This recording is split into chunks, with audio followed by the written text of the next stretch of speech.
Hello and welcome. It is finals day. Welcome back to the IFSC. We are here in Perm in Russia, getting things ready for our semi-finals. Yesterday, an interesting day in the qualifications. We have 18 male athletes in tied first place with 2 tops each. We have 17 female athletes in tied first place with 2 tops each. So we are promised by the route setters that today is going to be quick, brutal, very fast, and there's a lot for them to deal with when they get onto these walls. I'm going to give you a brief look at these walls now as we're going along. This is the men's route here, the blue one that we're looking at.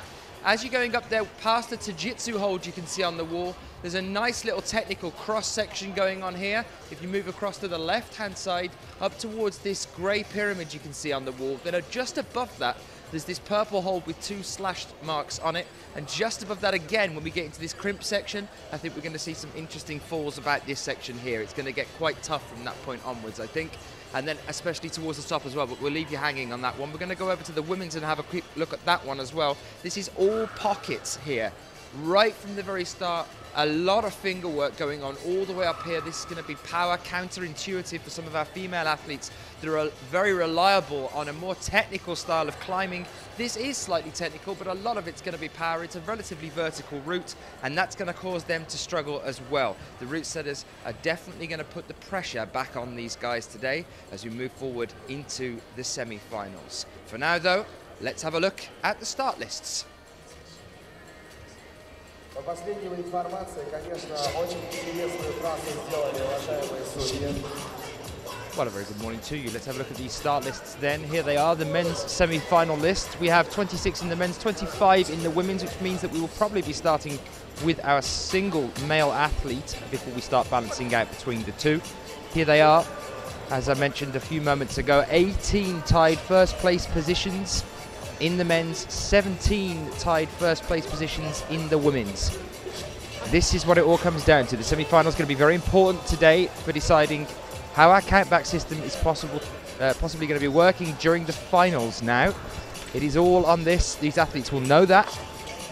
They have to perform here now, especially the ones that didn't quite make it into the top listings. So the ones we have in the men's then, Krzysztof Hanke, Evgeny Zazulin, Orvechler, Seven Chesnikov, Lucas Cobb, Kim Jabi, Qingha Wang, and Andriy Shagin. Those are our athletes that were not in the top tied 18 places. See them here, these are our start lists. Moving down onto that list. And here we are with the women's as well then, 17 tied first places in the women's. 25 all in all. Athletes that didn't make the 2 equal tops. Interestingly enough, Mathilde Brumain did not top both routes. Katerina Golovina, Maria Tolokonina, Alexandra Golovina, Natalia Stepanova, Natalia Bezborodova, Anna Saiganova, and Yang Rong as well for China. Those are athletes that were not in the top 17 for the women as well. In a few seconds, we're going to be bringing out our first athletes, and in about 5 minutes' time, I'll be talking to the head route setter here, Matthew, about what he's got in store for us today. Some really interesting stuff going on at the top section of the women's route here, and also past that section I mentioned in the intro a few moments ago, that past the purple hold there and moving up into that interesting section after there. It's going to be some falls around that point, I think, moving on to the crimps, and from there on the men's it only gets harder on the way up. So a few moments now, we'll welcome our first male athlete. We're starting women men's semi-final lead. How's everyone doing this morning? Get in touch with us. You can do so on Twitter. You know where to go by now, but just in case you are new, you can get in touch with us here by using the hashtag IFSCWC. Adrian McNair getting in touch with us saying, I hope the routes aren't as easy as they appeared yesterday. As do we all, Adrian. But we have been promised some excitement today from the route setters. And I was saying it yesterday, I have every single faith in Mathieu and the team that he has with him here, Vincent as well. Our first athlete then out for the men's grouping is Andriy Shagin of Russia. So we're going to see how he attacks this wall. The athletes have had their observation time coming out. talking through with each other what they're expecting to do here. Here is Andre making a start now. Any thoughts you might have, any questions, get them into us. We're going to be with you all day today. We'll be taking a short break in between the semis and the finals, just so that the route setters can reset the wall, make sure everything's prepared for the finals. Back with you again a little bit later on for the finals. It's all happening today. We get to decide who makes it onto our podium. It's looking like we are bringing out our first female athlete as well, which means that we're going to have that extra male athlete right at the very end. That last athlete will be Jakob Schubert. Some big names at the top as we move towards the end. The final 8 are looking pretty much like the final 8 that we'll see in the finals here. We have Jakob Schubert, Ramone, Min Hyunbin, Ramon de Grange, Manuel Ramon, Thomas Ballet and Domen Skofic. We should have quite a turnout for France here as well, with Gautier Super in the mix-up as well.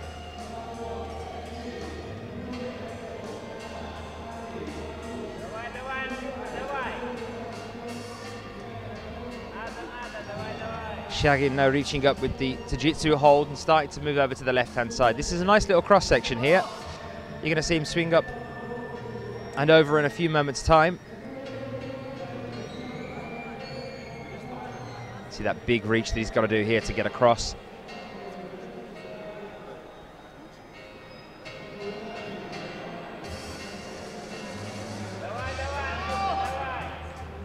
Nice to see the route setters playing with style here, switching it around a little bit more, giving the men a bit of a technical thing to work out from this point and throughout the midsection here that Shagin's going to be moving on to in a second. And for the female athletes, a bit of a sustained power route as well. Shagin really unsure of that next move across, look. It's looking like he's going to try and push up again a little bit more. He's got a hand onto it. And that's giving him the foot across now as well. Really trying to lever into that corner a little bit more.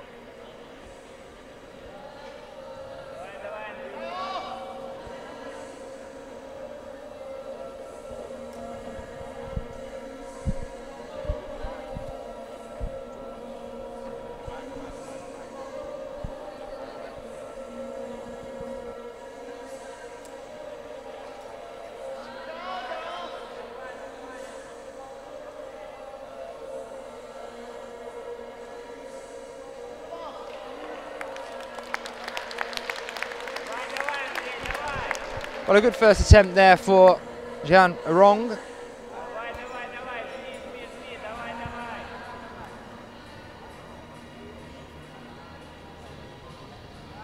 Still with Andrew Shagin at the moment. Another tricky section he's about to get into now. This big reach up into these tiny holes. This is what I was talking about as well. Another couple of tough moves there. And there we are, this is what I was talking about, just straight after that purple hold. That's going to be taxing for some of our athletes at the lowest section of the list.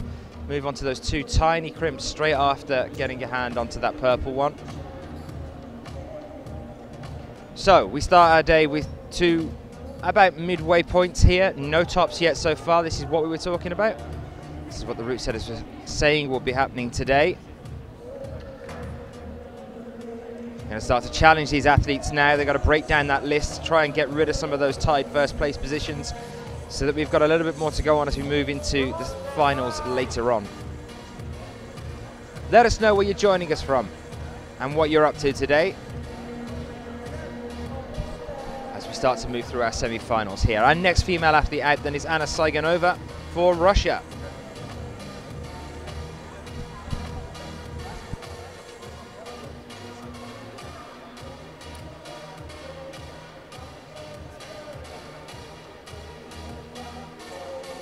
Anna Tsiganova, Россия. Now Anna Tsiganova of Russia is on route. Saigonova starting on this one. Loads of pockets on the female route here. Starts off with this huge pocket section, moves into a bit of a pinch around this volume halfway up on the wall, and then into a little bit of a tricky cross section around that first big volume here. After that, back into a pocket section, and then into a sort of crimp section towards the top. Anna Saigonova, 20 years old, from Krasnoyarsk. Competed in the speed here yesterday, came 14th, so made it through into the final rounds. Looking at previous results for her then, she came 6th at Arco just recently. But first at the European Championship. She's our current European champion in speed climbing, Anna Saigonova. Semi-final and lead. The next competitor is Xinhua Wang. Welcome our next male athlete, Xinhua Wang.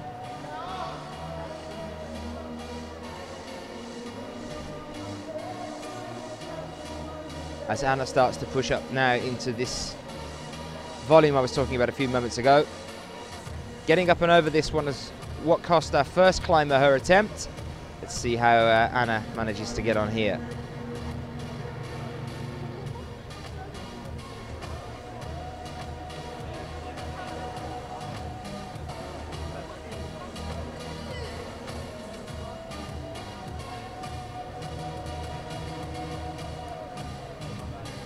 As I mentioned earlier, I will be talking to the route setters in a few moments' time.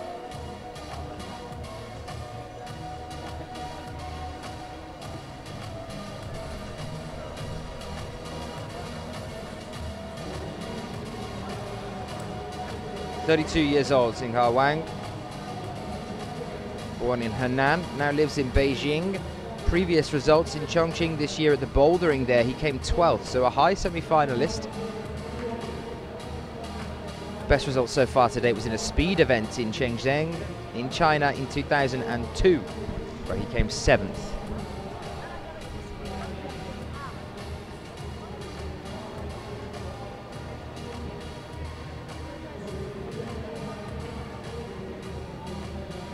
Now this next hold, this Jiu-Jitsu hold, we've seen on the bouldering circuit quite a bit this year, designed by French setter Laurent Lepore. That hold that he's just moving past now. Saw them used quite effectively by Percy Bishton and his team in Kitzbühel earlier in the year. But they have appeared quite a lot. Now, Xinhua Wang is also a keen boulderer. Came 19th at the Men's Bouldering Asian Continental Championships in 2010. Obviously had that 12th at Chongqing earlier this year. This next crossover, though, is going to be quite tricky. Anna doing well at the moment. Managed to get over that first lip.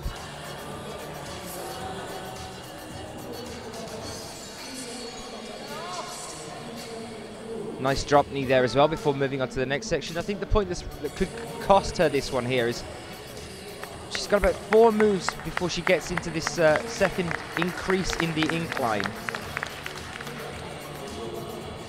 If she manages these next 2 and gets to that next sort of increase in the incline, it's quite a tricky move out and up to the right here that's coming up ahead of her as well, and that could cost her the climb here, but she's looking okay at the moment. Nope, couldn't quite get a finger into the tiny orange pocket that's just ahead of that red pocket she got with the right hand there. Xinhua Wang now moving up to this this purple hold I was talking about earlier, and we just saw Andrew Shagin come down at that point.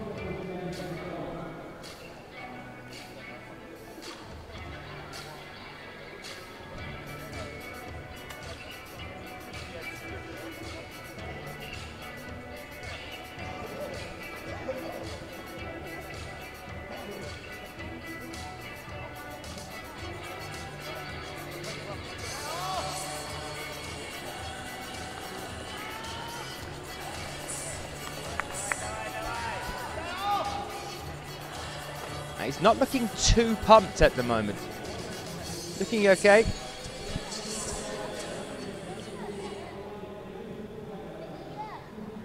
This next move is a really tricky one, though. This next move is the one that cost Andrew Shagin. It's our current high point. 2 very small crimps up ahead of him now. Going up with the right here. Foot up towards the top of that grey volume. Yeah, you see, this is definitely going to be a crux section for most of our athletes up until we hit the really high rankings a little bit later on. You can see it from the ground just next to the wall. Hopefully you guys got a good shot of it when we were first saying hello to you this morning during the intro. Hopefully you could have a bit of a closer look there. Then it goes from that that purple hold, which isn't too bad. They have the potential to match on there. There's two chalk marks for them as well to suggest where their hands should be going from where they are underneath it. The purple hold's kind of okay. It's moving up to the next 2 or 3 moves. They're really, really tiny crimps. Quite wide. It puts you in that awkward position that you just saw Wang in a few moments ago, when he's got both hands up and past that one. And then the next reach up again with the left as well is also a tricky one. From there on, really, that's where it gets pretty tough.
Kim Ja-bi then, after not a particularly good run for him yesterday.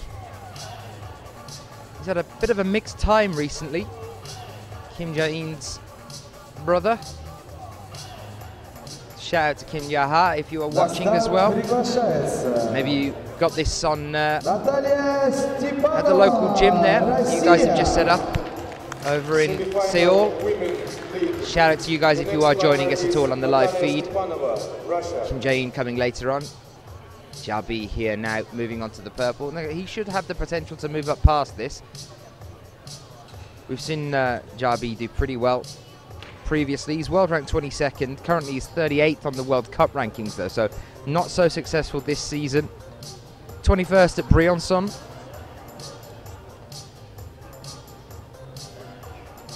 Looking at 2012, we had that 6th place in Chongqing, if you remember, in the bouldering there. 8th at the Lead World Cup in Amman in 2011. 3rd at the Asian Continental Championships in Tehran in 2013 this year. 2nd at the men's bouldering at the Asian Continental Championships in Iran. And there you are, look, you can see he's just managed to get past that point. But he's got another tricky point coming up ahead of him as well. Getting over this lip.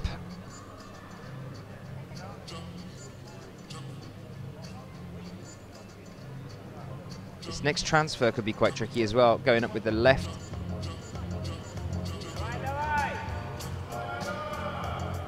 Trying to do something with his feet here. Trying to get a heel hook. Went up with the right instead.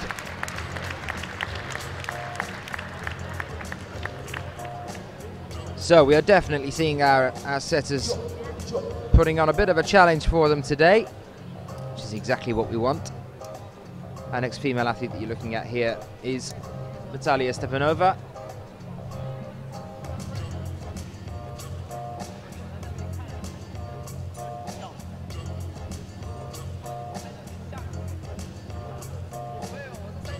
We will be taking a pause roughly halfway through so that we can have a clean for these guys. Conditions here in the venue are pretty good actually. It's not damp in the venue at all. It's not too cold, it's not too hot. One of the advantages of being inside. Talia Stepanova, 20 years old, from Ufa.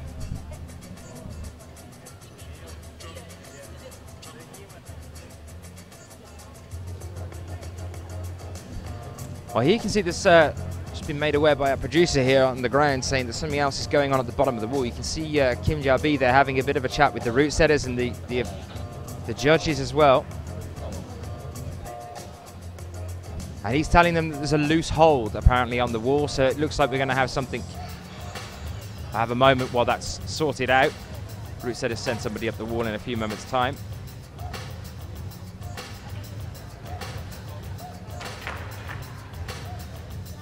He's just saying hello to Mike down on the ground there,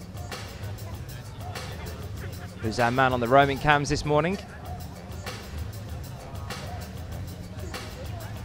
We let him out from behind his desk, heaven forbid. Stepanova down then, just after the pocket section. So a tricky start for these guys.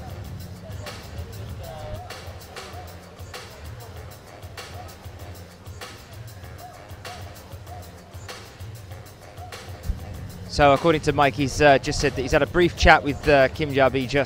Kim isn't bothered about his climb. He's not complaining or saying that it affected him too much, but he's just concerned for the next climbers. And so it looks like the setters are going to be sorting that out before we bring out our next male athlete. Very good of Kim Jabi to point it out. This is what I mean about the collective climbing community as well. Alexandra Golovina, Russia. Semi-final women lead. The next athlete is Alexandra Golovina, Russia.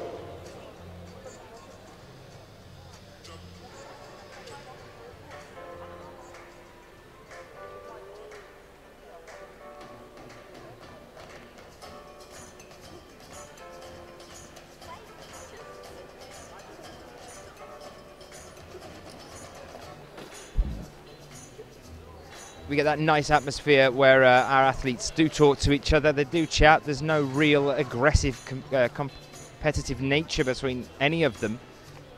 They all talk to each other. Javi is probably now going back and just saying, oh, don't worry, you know, there's nothing going on. They're just sorting out a loose hold there for us. Chatting to people as well. So we now get started with our next female athlete, and that is Alexandra Golovina.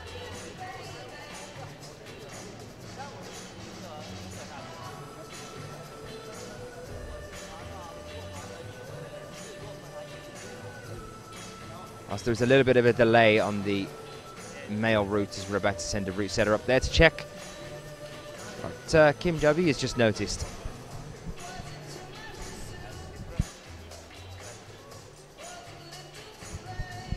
Golovina, 21 years old, from Yekaterinburg. Best result so far to date was in female youth B speed, European Youth Cup in Velika Tarnovo, where she came 5th. That was back in 2006. More recently, 2009, she came 7th at the Female Youth A Lead European Youth Series on the IFSC at Kaliningrad. And even more recently than that, she was in Imst in 2011 for the Female Juniors Lead there as well. She came 23rd there. Alexandra Golovina now for Russia.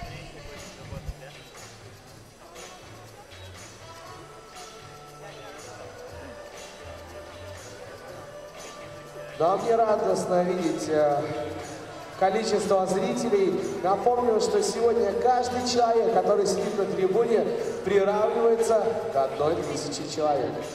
А это означает, что у нас уже сейчас ни много ни мало около 22 тысяч человек. We'll have her sister out on the wall a little bit later on, Katerina Golovina. Как говорится на Урале, это уровень.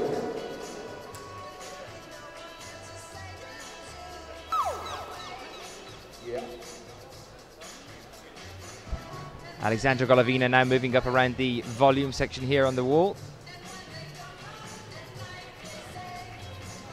Don't worry, you're not missing anything if you are just tuning in now. The male route is just having a little bit of bit of a look at. As, Kim Jabi has just noticed a loose hold up towards the final third of the wall.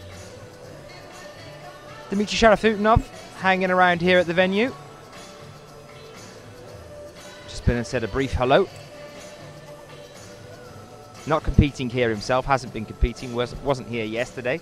Although he has done some lead so far this year over at the European Championships, if you remember, in Chamonix. Did a bit of lead there. I believe he was also in Briançon as well. We've had an interesting turnout here as well for the competition. Losing quite a few of the greats here with no Jorg Verhoeven. We have no Magnus Mitbo, no Sean McCall, no Sachiyama. Big window of opportunity for some of the younger athletes to make sure that they can get themselves into the final. Not that Domen Skovic usually struggles to do that anyway at the moment. Or Thomas Ballet. But it's looking like it's going to be Jakob and Ramone battling it out. Possibly Ramon de Grange threatening as well the podium.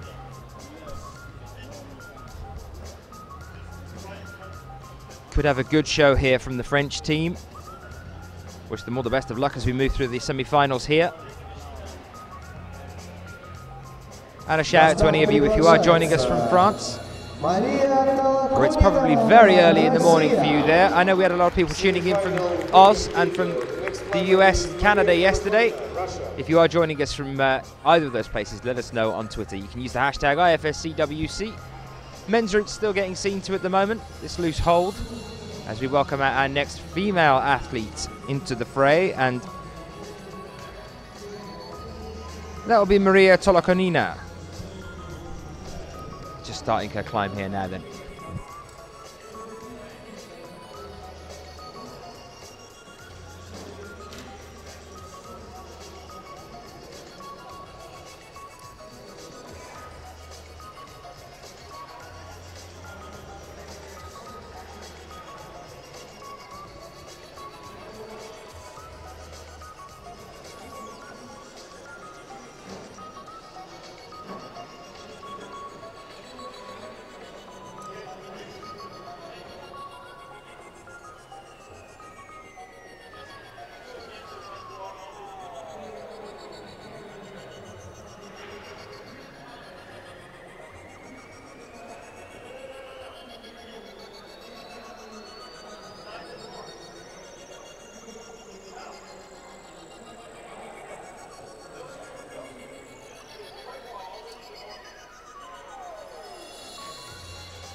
Maria Tolokonina from Kirov, 26 years old, one previous result on the UIAA Youth World Championships in speed. Cantelou in 2002 was 7th in female Youth B speed. So it's been a long, long time, 11 years since we've seen Maria Tolokonina out with the IFSC. She's not doing too bad here at all. These next two moves, that's the orange hold you can see just coming up. She's got this pocket up with the right now with the red. She's just taken now. This next move cost one of her teammates her climb. Nice and accurate from her though here. Is she going to be able to manage this little section now before pushing up the side of this volume? This next lean out is another really tough section for the female athletes. So you can see she was going for the undercling and unfortunately just lost it there. But that isn't a bad effort at all there from Tolokonina. It's looking like our next male athlete is about to come out. Yep. We have Lucas Kobb of Austria coming out now to start on the men's rear. Is he going to be able to deal with this tough section past the purple hold up on the wall here?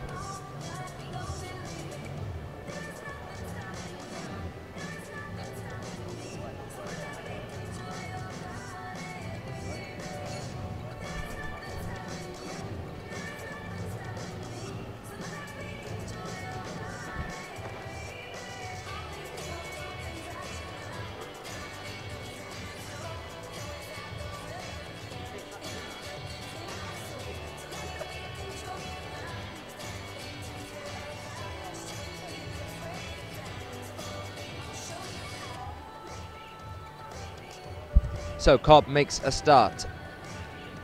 One of our other athletes that didn't quite manage the 2 tops yesterday, though we did have a huge list of them that did. In the men's then. For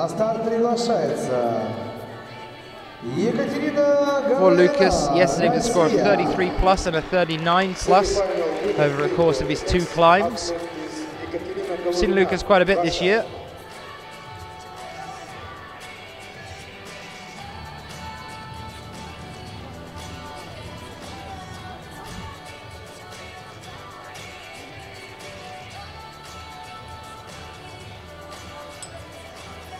And here we have Katerina Golovina. Sister of Alexandra Golovina, about to make the start on her climb.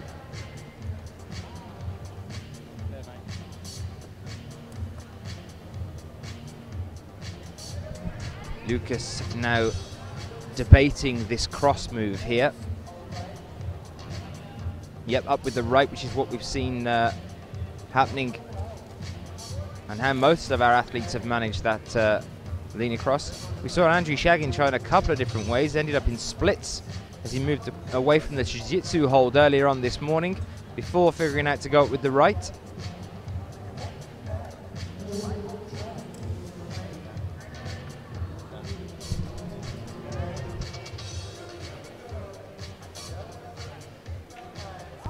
There you can see one of our athletes, look, sitting down and watching to see how the next female athlete gets on.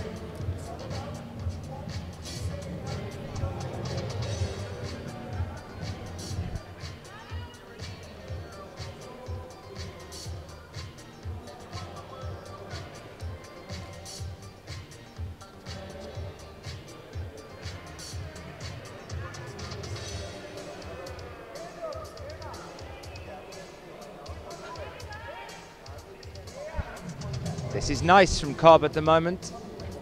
We saw Yabi get past this point.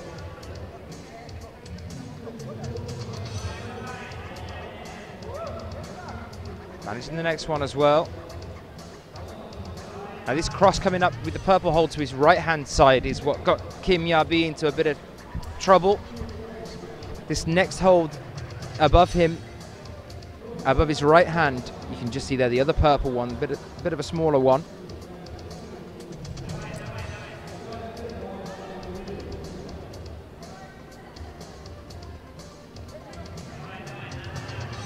Lucas trying to figure out how he's going to go about this one. Up with the right again here, look. Couldn't quite get up onto that next one. Now I'm going to try next time we see an athlete up at that point to have a bit of a closer look at that hold. That second hold you can see just above the purple one. The one that he had the right hand on there. See how shallow it is. I'll try and have a look on the screen and see what that is and whether it is that right up again and then across with the left.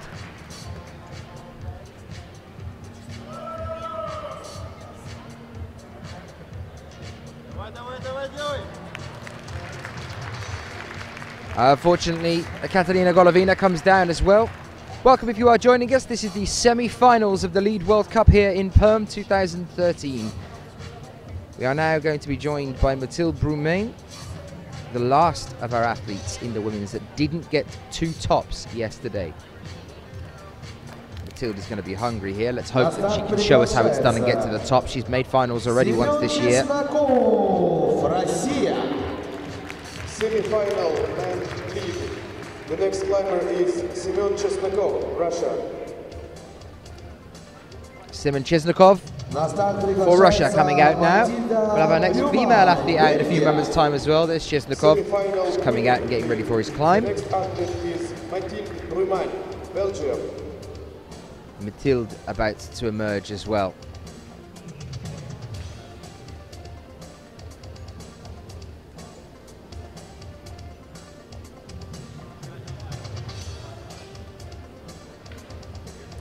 And there's Mathilde just getting ready. Also, in a few seconds I'll be having a chat with the route setting team here. We can talk through these routes. For now we start with Semyon Chesnakov and Mathilde Perm.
So I am yet again joined by our chief route setter here, Matthew, who has set these routes with his team over last night, getting ready for this morning. Matthew, how are you doing? Was it a long one last night? I'm okay. Well, look, we worked a couple hours, but it's okay. I mean, it's the work, so it's okay. Now we're seeing a massive difference here today from yesterday, and it's really nice to see some of this really interesting section going on in the middle of the male wall here. What's the intention of this route here? What kind of stylistic choices are we looking at? Okay, first thing, I heard a lot of people saying that yesterday the routes were too easy. They were not easy. They were easier than usually because they were not so much competitive, but they were not easy. So this is first thing. Today we tried to use I don't say the best parts, but part of the wall that looks for us very interesting for semi-final. We didn't make so long routes because we decided to use the more overhanging place of the wall. If you move too much on this wall, except maybe for the finals, you always find a place where it's not very overhanging, and it's always a problem because we don't have all the holds we need to work in very not overhanging place. So that's why we try this way for the routes. Actually, both routes are something like 40 or 42 moves. We try to make something very powerful and also technical for both men and women. It looks for us very interesting routes to climb. You need to go, for us, if you want to go high in those routes, you need to go quickly and then be very concentrated on every move. So that's the way we try to make the semi-final. One of the first things that I noticed this morning when we went down onto the wall and had a brief look is exactly what you said, the power and the technical side of things that you've seen. It's almost like you're using the opposite style against each of them. Like the men are traditionally very powerful climbers, the women are more usually a technical style. It's nice to see that there's a lot of power going into the women's route and a lot of technical stuff going on in the men's route the other side as well. Is that's a definite intentional thing that you've done there? Yeah, I mean, I don't know if it's an intention, but it's the way we said it, and then of course we try not to always make. I mean, if you always put girls in the slab and men's in the roof, I think it's not the way climbing is going. So we have to be able to to put men's in a place where it's not so much overhanging, and the opposite girls, they are able to climb in the roof. So it's, for us, it should be normal. So. Sticking with the men's route for a moment now, then, the point that's offering the biggest problem for them at the moment is we're seeing a lot get up towards this purple hold, the big purple hold at the top. You've got that smaller purple hold above it, and then this crossover onto the blue section that we've seen about 2 or 3 athletes come down at that point now. The procedure and the sequence through that point now, we've seen a couple of them with a foot up on the blue. We've seen a couple try to lever themselves into it and down a little bit to cross over. What is the correct intended sequence through that part? And actually, when you have the big purple one, you need to put your right foot on the small green and cross. It's not very hard move, but it's a little bit risky. You need really to go for it. And have the big purple one with right hand and cross on the small purple with left hand. It's I think why they didn't do it actually. Some of them just go again right hand on the second purple one. It's not a good sequence. If you do this, you cannot move after. It's for sure. So you need to take the risk to cross.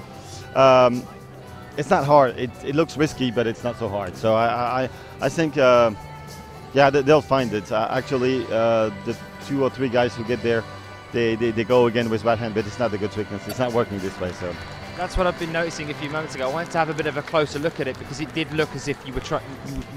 The intended way was to move further around to the right and then go up with the left before then going up right again onto the blue. So that's the problem that we're having at the moment. Is that it feels instinctively when you're there that you want to go up again with the right, but what you have to actually do is get that little blue one to the side with your foot and then go up with the left. More leaning round to one side, is it?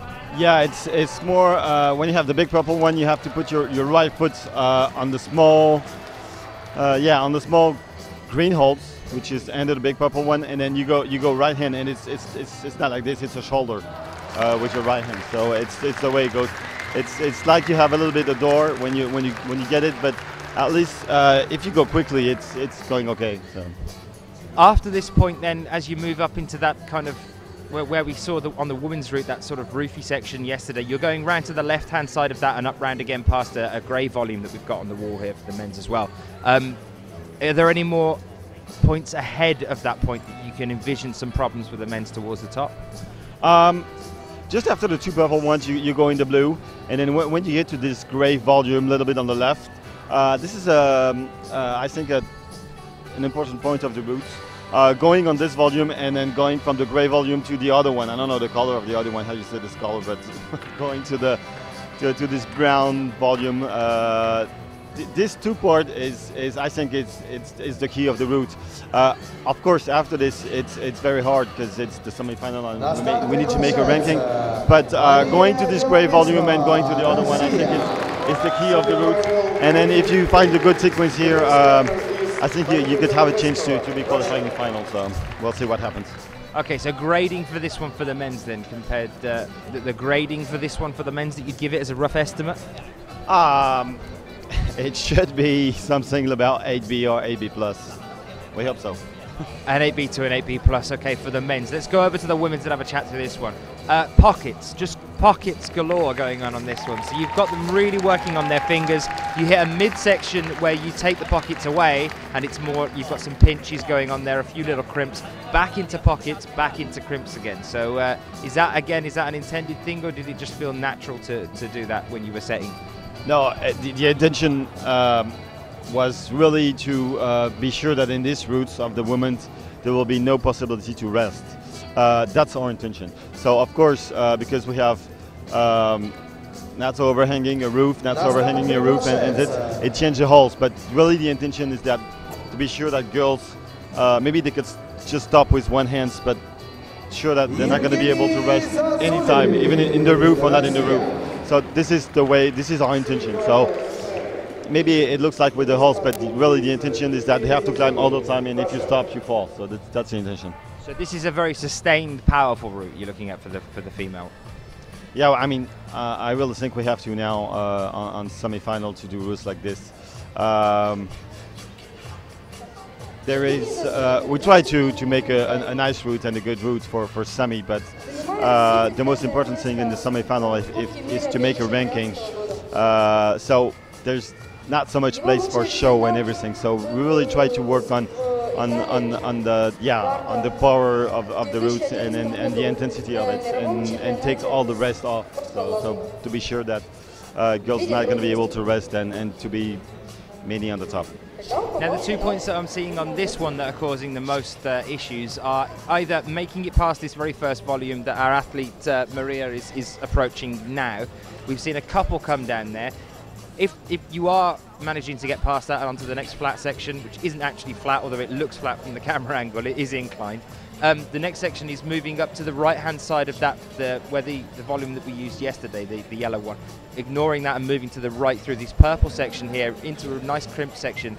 What's the difficulty here that keeps bringing down our athletes? What is it at that point? It's actually just what I said before. We try to in this. It's a more powerful section because you're almost in the roof. What we try to do is you always have one good hand and the other one it's not good. So you can maybe stay with your left hand and clip, and then after the right hand it's very bad, and then after it changes this way. So we try to work on make possible to move, make possible to clip, but never have two good holds at the same time. So that's the way it is. Is that purely for the resting idea, the one that you want to take? Yeah, it is, of course. So what's happening is that they're going to be quite exhausted by that point, and then they're hitting another heavy power section. Normally, it's the start of the roots. It means there's not going to be a big crook in the middle or in the upper parts. Normally should be quite all the time the same intensity, and they should getting tired and tired, and this should make the ranking. There's no big crooks in this route. It's like always completely the same, and then it's just. When you get tired, you fall. Okay, so what grading would you give this one for the women's then, a rough estimate? Normally it should be a good 80 plus, I think, something like this. Any of the female athletes that we've got lined up now then for the semis that you think are just going to be able to deal with this in quite an easy fashion? Anything you think some of the big names that it could be a problem for? Well, we never know, but we do think that on this wall and because of what we've seen the before this weekend in Perm, and I really think that Kim Jain and Mina Markovic are over the other one. After I will put Momoka Oda and the Austrian girls, but. No, I think for the best girls, this semi should be no problem, because once again we didn't make a big crux. So I think normally we should have the best in final. It should not be a big problem for any of the best girls. I don't think so. Thank you, Matthew. I'm going to let you go and relax for a little while now. Thank you for talking to us. Thanks. See you later in the day. Cheers. Гилимханова Дана, 1996 года рождения, 17 лет. Спортсменка, родилась в городе Екатеринбурге. Well, nice to speak to Matthew. Shout out to Brad, who's with us, saying excited for the semis. Checking in from Montana, USA. Nice to have you with us. Thank you for being here. Nice to chat to Matthew about the routes we're looking at today and exactly what it is we are looking at on either side. So it is pretty much what we thought beforehand. Nice playing about with styles here. Both are quite powerful routes. The men's has got a really nice technical edge to it as well. The women's has got a really nice sustained edge to it as well. So we look forward to seeing how our athletes get on as we move through today. We have Dana Glimkanova on the wall now, and we're about to welcome in a few moments our next male athlete.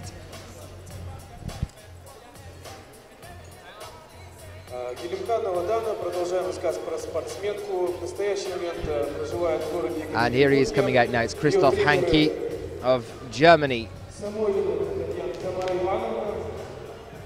Christoph with one top from yesterday. He's going to be keen to put in a good performance today, knowing that he doesn't have one of those two tops. So yesterday we had 18 equal tied first place positions with two tops in the men's and 17 in the women's with two tops. So the route setters have piled on the pressure again today. And really made it tough to make it through to the semi-finals.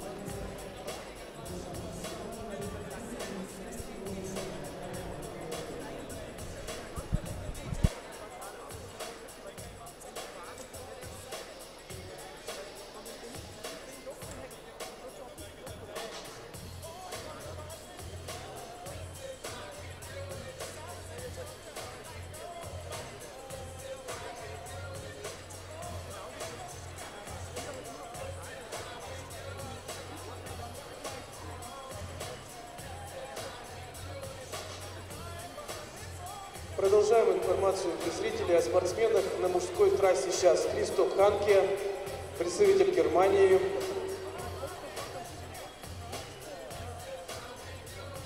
В этом году он выступал еще в группе юниоров. Выступает спортсмен только в дисциплине трудность.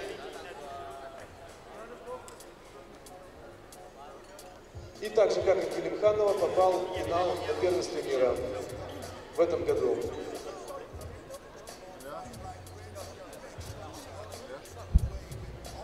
So how's everyone doing? We have Krzysztof Hanke on the wall now, up against Dana Glimkhanova of Russia.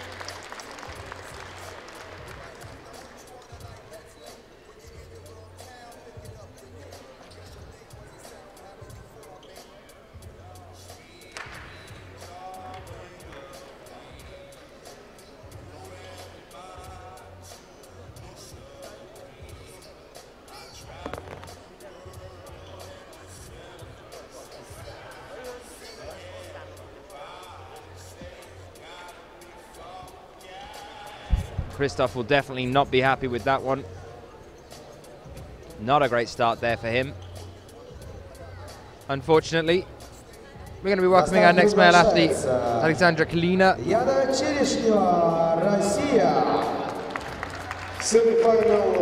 And we will now have Yana Chereshneva out for the female athletes as well. Yana has a good chance of doing well here, performing well. Has she got the endurance and the stamina to be able to sustain this route? That remains to be seen. We welcome our next male athlete now as well, Alexandra Kalina. Oh. No, we've got ourselves a mix-up there. I do apologise. It's Dmitry Fakiryanov. This is one definitely to watch out for here. Now, Dmitry has the ability to be able to show us up here, possibly give us a new high point or a top.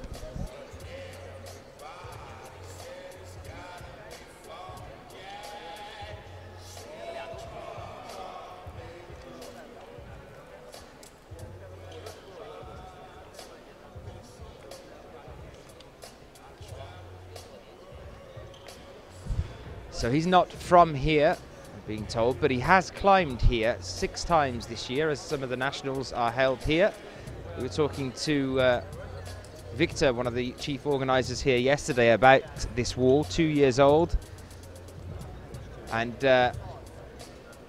how they do use this for nationals. So Dmitry has climbed on this quite frequently recently, and he's also been performing exceptionally well so far on this season, so we could be seeing something good here. He's definitely the one to watch from the Russian team at this event at the moment in time, other than, of course, Dinara Takritinova.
Jana taking a moment to grab a bit more chalk. If you did miss the brief chat with Matthew a few moments ago about these routes, he was saying earlier that the intention for this one for the women's is to not give them an opportunity to rest at all on the wall. It's going to be interesting to see if we can see any of our female athletes actually managing to find a position. To take a moment. Jana using drop knees here. Looking good at the moment.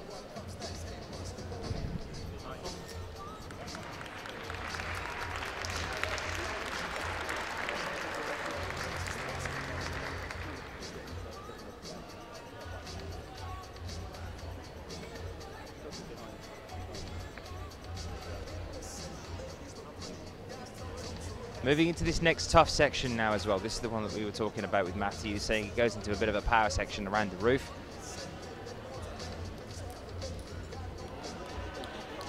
Flipping in, these next couple of moves are tough. Managing to get the left on. And now the right.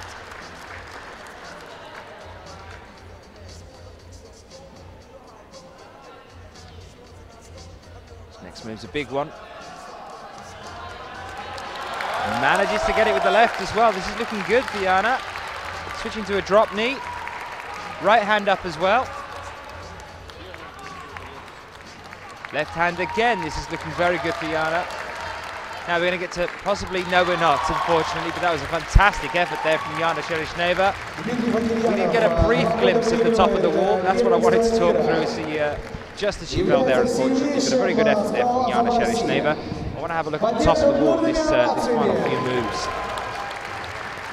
Dmitry Fakiryanov starting now as he's moved on to, there you are, see he's got the left hand on that smaller purple hold there, which is what we were talking about with Matthew. He's now managed to get up again with the right as well. He's going to go up with the left to this blue one in a moment.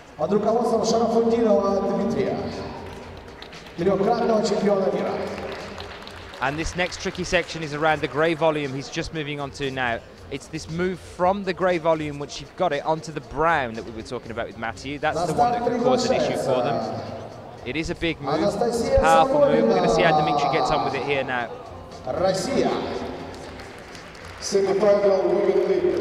Now he is taking the time to rest as well, Dmitry, and we do find that when he does find these bizarre rests, where you would not normally expect athletes to take a rest, but when he does find them, and he keeps himself controlled and doesn't get too ahead of himself, he climbs exceptionally well and challenges the guys at the very top of the list. He climbed very well yesterday, he's climbing well again today. Let's hope he can get onto this next section and we can have a bit of a better look at this cross up onto the brown volume ahead of the grey that's just above him now.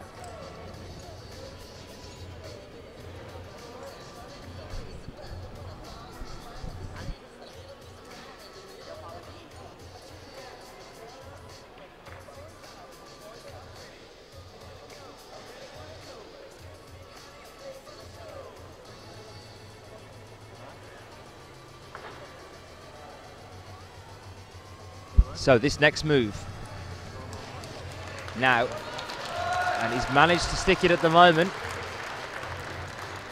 Now that was one of the ones that Matthew was suggesting earlier could have been another cut-off point for our male athletes. Dmitry looking good at the moment though, really finding those rests, really shaking out, trying to keep control over that pump that he's got going on now in his left arm. You can see he keeps trying to shake it out, but this is a new high point for the men's route. And as I said, he's the one to watch from the Russian team in this competition. Still managing to hold on even at this late point on the route.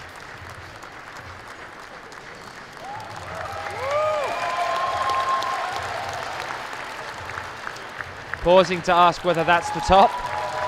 Being told that it is. And he comes down. So Dmitry Fakiryanov gives us our first top of the day. As we thought, it could be him.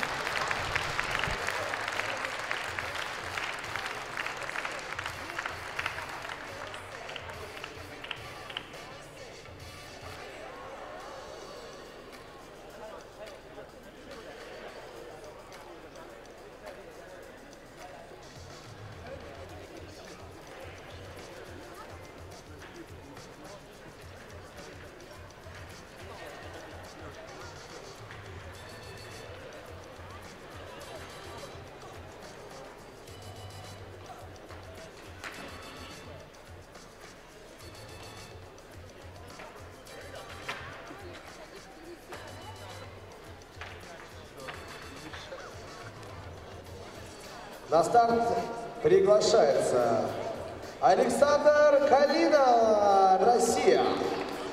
Semi-final man lead. The next climber is Alexander Kalina, Russia. And now we have Alexandra Kalina for Russia.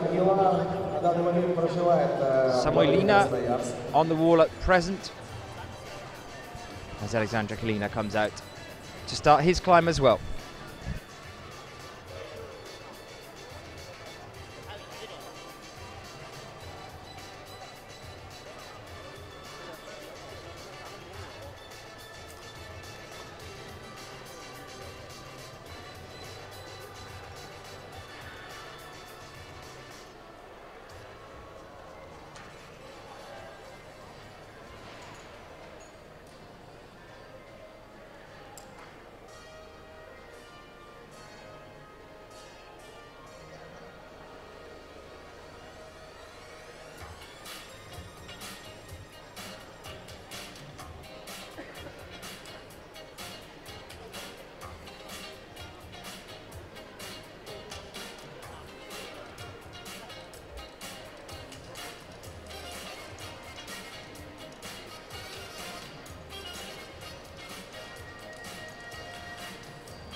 Semolina quickly approaching that next crux point on the wall as we move into the power section. She's roughly 4 moves away from pushing into that increase in the roof.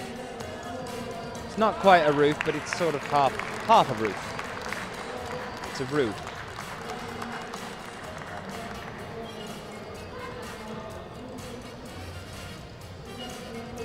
Two moves now. Starting to get to that power section here. Bit of a shake going on her left arm there.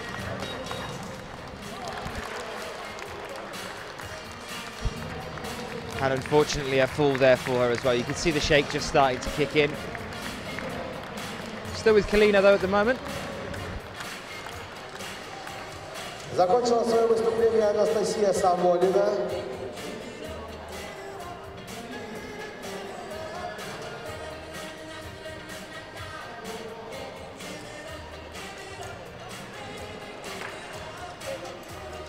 Напоминаю, что каждый человек, который сегодня сидит на трибуне, приравнивается к 1000 человек.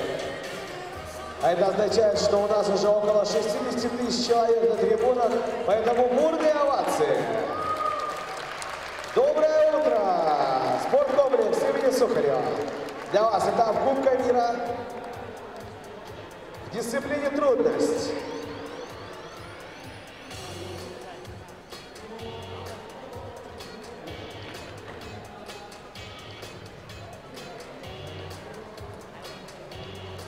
На старт приглашается Тина Сустерси, Словения. Semi-final women lead. The next competitor is Tina Sustersic, Slovenia. 27-я Тина в рейтинге мировом. How's everyone doing? Watching the live feed. Tell us where you're joining us from. I know we've got some people joining in from the USA at the moment, some people joining in from Australia as well. Let us know how you're doing. Представители города Кран, где ежегодно проходят этапы Кубка мира. As most of oh, that was a pretty decent attempt there from Kalina. Right onto that brown volume, made the crossover from the grey, just couldn't quite make the next move. I know a lot of Europe is asleep right now. If you are watching this in the future, Twitter us then as well. We might not be here, but we'll get back to you. Let us know if you've enjoyed. Definite change from yesterday with these routes here. Which is your favourite route? That's the question I'll send out to you now. Men's or women's? At the moment, I'm siding on the men's side. Nice crossover at the bottom into a tough move past the grey volume, onto some crimps, onto a nice big shoulder move towards the top as well, and then that tricky cross we were talking about earlier also.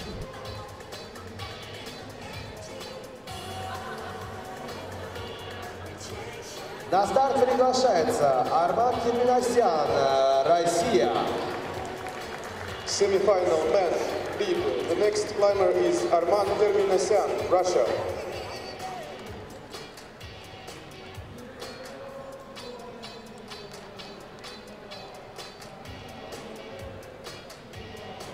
Арман выступает.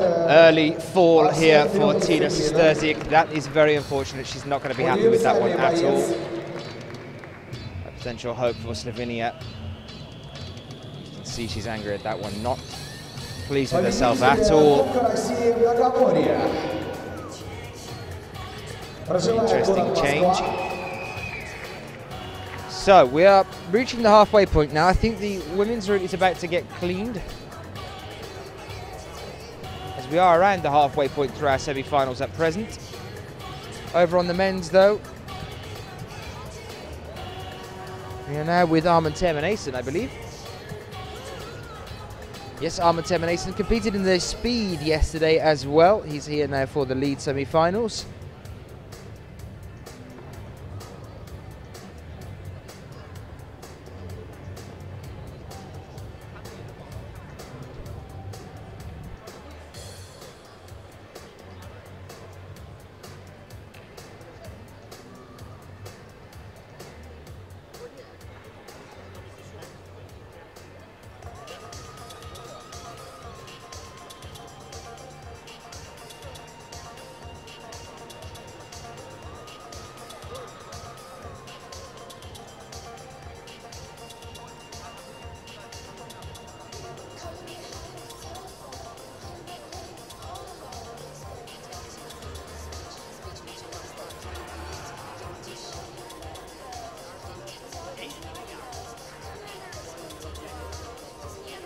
На трассу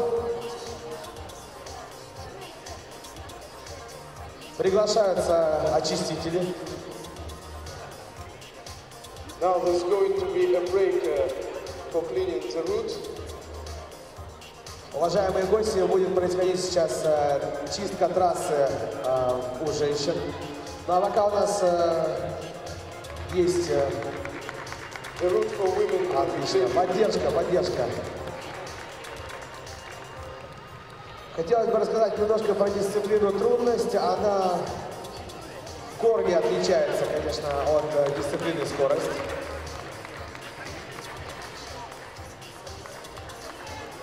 Важное ее отличие в том, что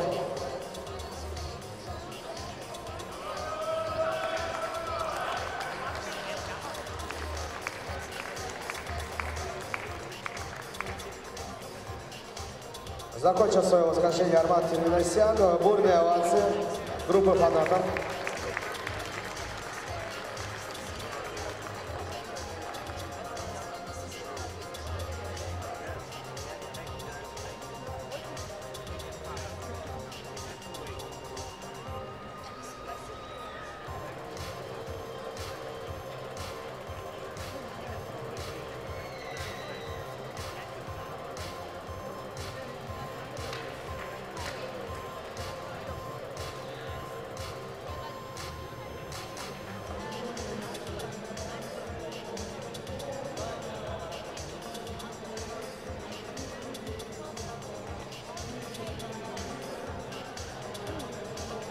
На старт приглашается Клемен Бечан, Словения. Semi-final men lead. The next athlete is Klemen Bechan, Slovenia.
Очень опытный спортсмен из Словении. Первый раз он выступил на этапе Кубка мира 17 лет назад, уважаемые зрители.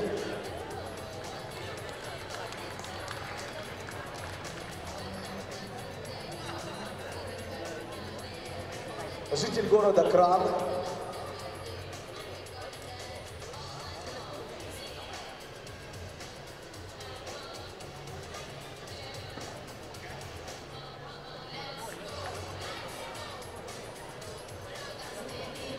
So we're not missing anything over on the women's route at the moment. They're not actually even cleaning that at present. What's going to happen is we've got Clement Beckchen on the wall at the moment. When we have reached the halfway point for the men's as well as the women's, they're actually bringing the hydraulic crane in, and they're going to clean them both at the same time as quickly as possible. That's the plan at the moment.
Clement here now, then this next move is very important. Is he going to swing that leg across?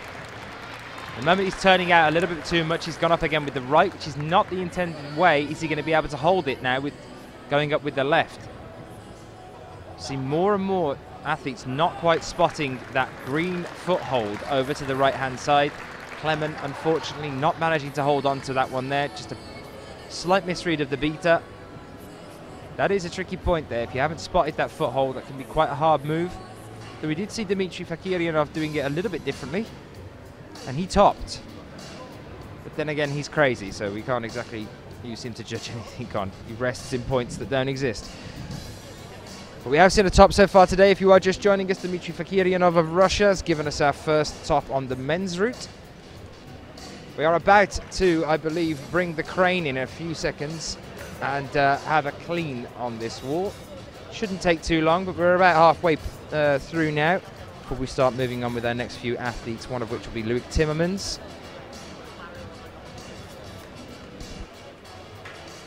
На старт приглашается Loic Timmermans. So Loic is out now, and then after Loic we're going to be cleaning the wall. Loic had a very good run yesterday, looking pretty strong. 2 tops. We are now into our equal 18 first place athletes in the men's. These all managed to do 2 tops yesterday. So this is going to be an interesting point to divide them. We've already seen that happening there with Clement Beckchen, who had 2 tops yesterday. Unfortunately, that early fall there could be costing him a place now in the finals.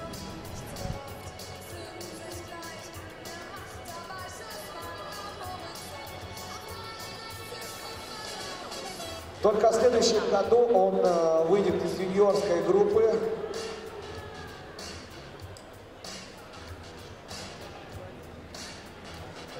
В столь юном возрасте соревнуется наравне со взрослыми. Это уважение и овации, зрители, овации.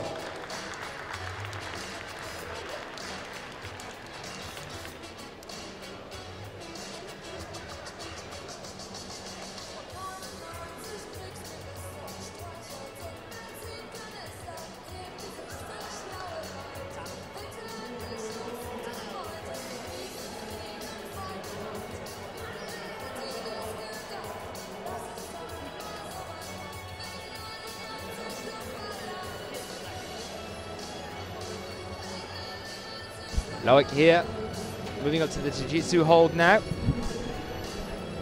Let us know where you're joining us from and how you're all doing today. We've seen a brilliant effort earlier from Jana Cherish-Never on the female route. We've seen a top from Dmitry Fakiryanov. We're about to get into our equal first place position athletes as we move through the rest of them. In the women's, those feature Dinara Fakhritinova, Kim Jain, Mina Markovic, Ellen Janiko, Moka Oda, Magdalena Roic, Katarina Posch, Evgenia Malamid. It's already looking like that could be our final list.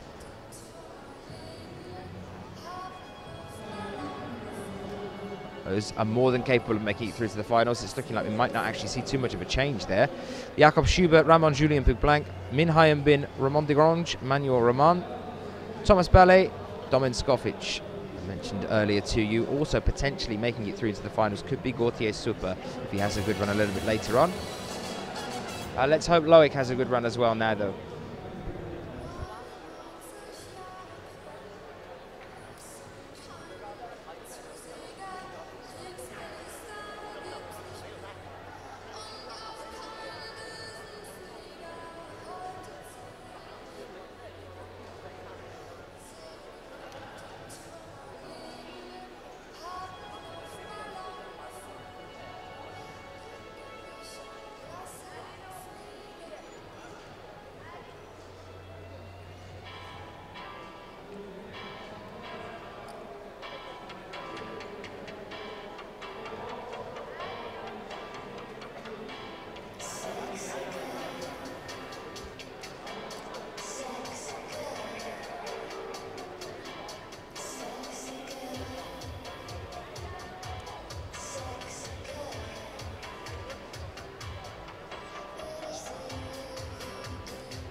And unfortunately, another early fall for Loic Timmermans there. So we are definitely seeing the route setters up their game today. I suppose that's the wrong phrase, actually, up in their game. They're just, they're definitely forcing the athletes to up their game today. A lot of these guys that would have flashed 2 routes yesterday in the qualifications probably going to be coming to the wall with a little bit of confidence today.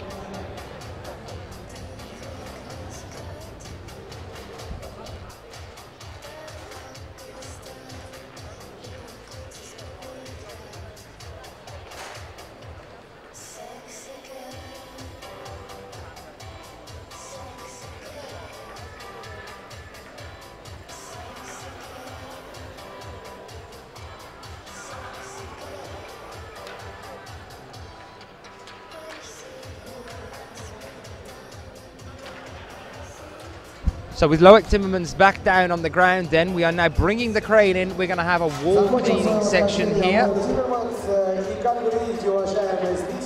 So while this is going on, while we're having a little look here at cleaning the routes, let's give you a bit of a look at yesterday's action as well. Here are some replays from the small final for the Speed World Cup yesterday. Немного выясните, а все ли вы знаете о скалолазании? Ребята, для вас также работают уникальные активности, они находятся сзади трибун. Это батут, это гигантские качели, это, естественно, стена Валтопия. Поэтому не стесняйтесь, проверяйте себя на прочность, на качество. Already have 2 Russians in the grand final. Can Maria take the bronze away from Rudzinska? Krasavina had the faster time earlier. Rudzinska stumbling a little bit again, then it is going to be Krasavina. Rudzinska falls. Krasavina secures herself the bronze medal place. It's an all-Russian podium, guys.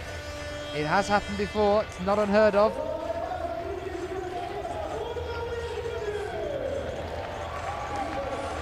Very well performed there from Maria Krasavina, and a hug. There you go.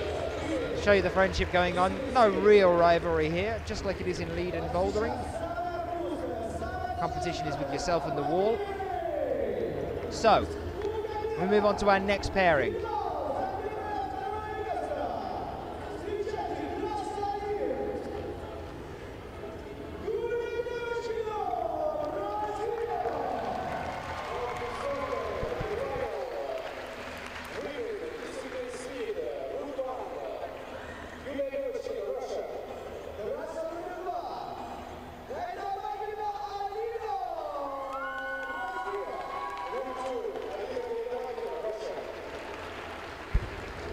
And here we are then, this is for the gold medal.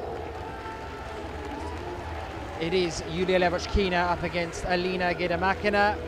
A good pairing here, Levotchkina, three-time previous world record holder. Giedemakina, world rank number 2.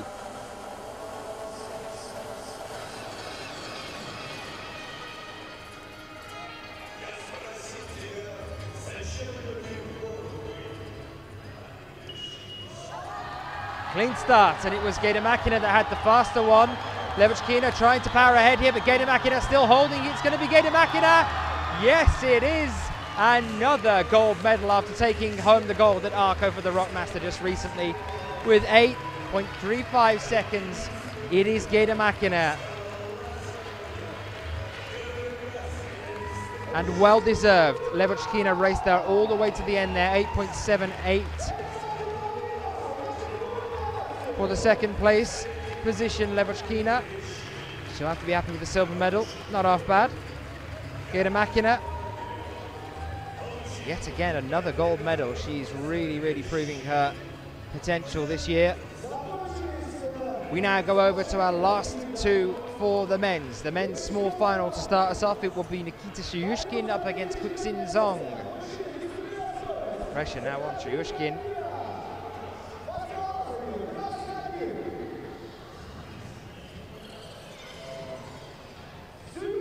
Also won Kwixin Zong here actually after that slip earlier on. He's going to be wanting to take home a medal. Our only athlete from China, previous world record holder.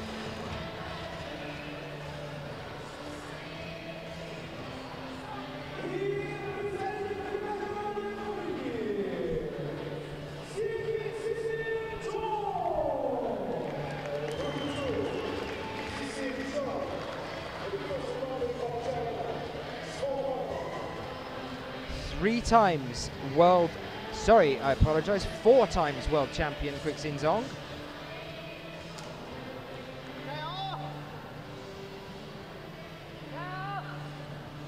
The only two athletes since 2007 to take the European Championships away from him. Of course they would. Of course they would. I do apologise. Kwixin Zong. So the only reason Kwixin Zong hasn't won World and Euro for the past 6 years are purely because it was the European Championships, and Kwixin Zong is of course from China. Our European Championships were Evgeny Wojciechowski and Sergei Abdrakhmanov. Wojciechowski in 2008, Abdrakhmanov in 2010. Kwixin Zong has won the previous 4 World Championships. That was another false start, I believe, there, though, so I'm not entirely sure what's going to happen here.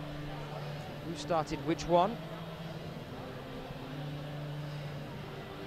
This is for the bronze medal.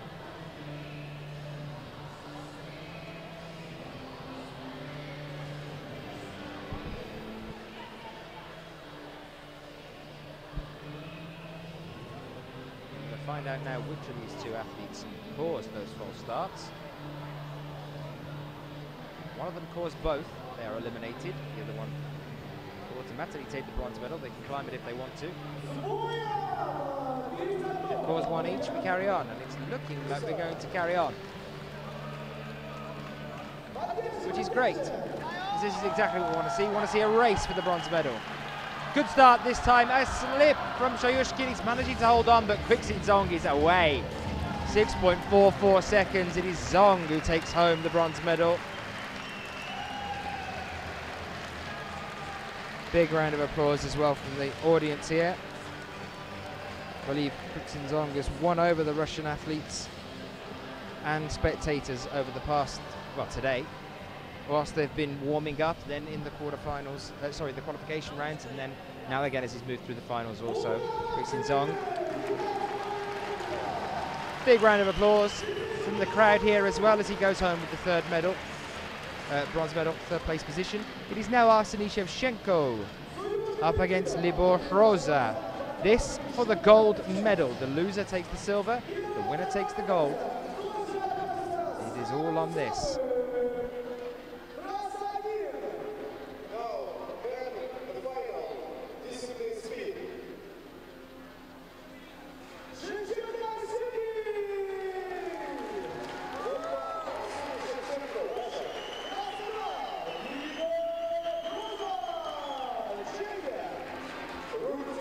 Our two athletes then. This is it, guys. This is for the gold medal.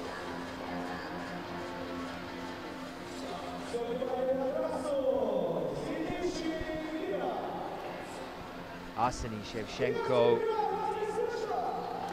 Can he beat the Titan from the Czech Republic, Libor Hroza? He's got the crowd behind him. Is it going to be a Russian or a Czech Republic gold here in Perm 2030?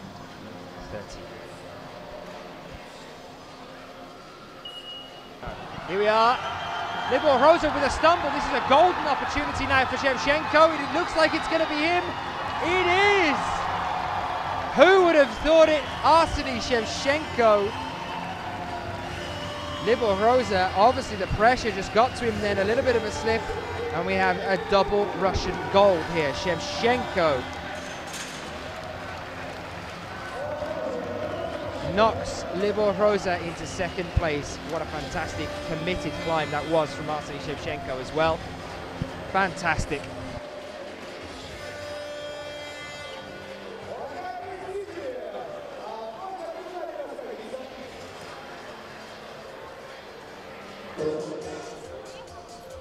Активность у нас есть.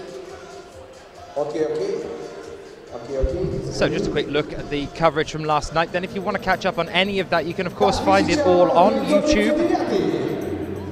From yesterday, our Speed World Cup here in Perm.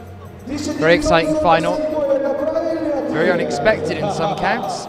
Спасибо за участие. Что это просто, да? Это молоко, да? Вы просто. You can find all that online before we get started again now, though. And in a few moments, we welcome our next set of athletes. We are halfway on our semi-finals here in Perm, trying to take our 26 men and 25 women down to just 8 for this evening and for the finals. Now the finals are due to kick off around about 6 o'clock local time to us. After we finish here at the semi-finals, we're going to be taking a short break for a few hours while the route setters reset the walls.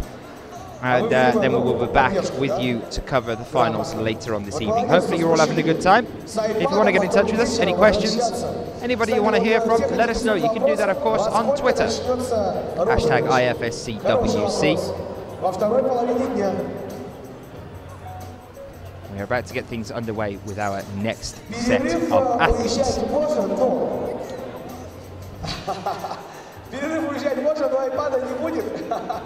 Нет, ребята, айпад не будет после перерыва разыгрываться, это не волнуйтесь. Я даже больше вам скажу, что он, скорее всего, разыграется, это по моему мнению, перед началом финалов. Но, когда будет уже решать организаторы, да, что возможно, что после. Но самое важное, что сегодня будет продолжение либо контеста. И высота спортсменов должна быть выше метра. Потому что вчера были дети, и поэтому сразу же видно потенциальных победителей. Вот мне бы хотелось, чтобы сегодня сражались спортсмены. Все-таки, чтобы спортивный интерес был проявлен в этом контесте. Но это еще впереди, это будет в перерыве. Напоминаю, что для вас работает кафе в холле гостиницы. Не стесняйтесь, уважаемые гости, если появилось чувство голода и вы не завтракали. Милые дамы с удовольствием вас накормят творожной запеканкой. So results at the moment are coming in. They are being updated on the IFSC's website. You can go and have a look at those at any time you wish. At the moment then, the only top we've seen so far today is from the young Russian athlete, Dmitry Fakiryanov. Exactly what we expected from him here on home soil. He's climbed up this gym quite frequently recently with the nationals that have been going on. 6 or 7 times this year. He knows this wall, and he's been putting on quite a performance over in France, actually, which coincidentally both of our chief route setters are French. Well, our chief route setter, one of the main members of the team, Vincent, as well. Maybe he's got a penchant for that style, I don't know, but he's definitely done well here. He has our first top, and you'll be able to see the results updated constantly on the IFSC's website. When we wrap things up here, give it about 2 minutes to have all the results confirmed, and We will see who our top 8 are. We now move on to our next female athlete, Nikki van Bergen. Here she is now coming out.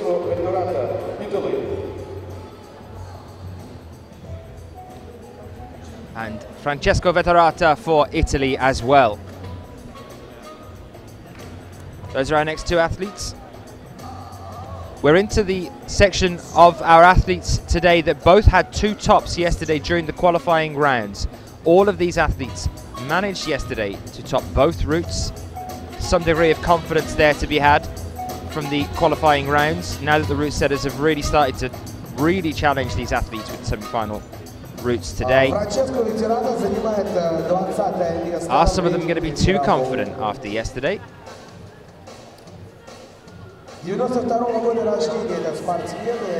Around 40 to 42 moves each on both of these routes. 19.5 meter high wall. It does have quite an increase of incline as we start to move past the first third of the wall.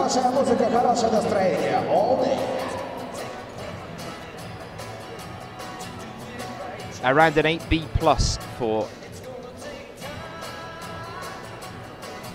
the men's. And I believe around an 8B as well for the women's. Just to give you some perspective on what we're looking at here in the semi-final stage.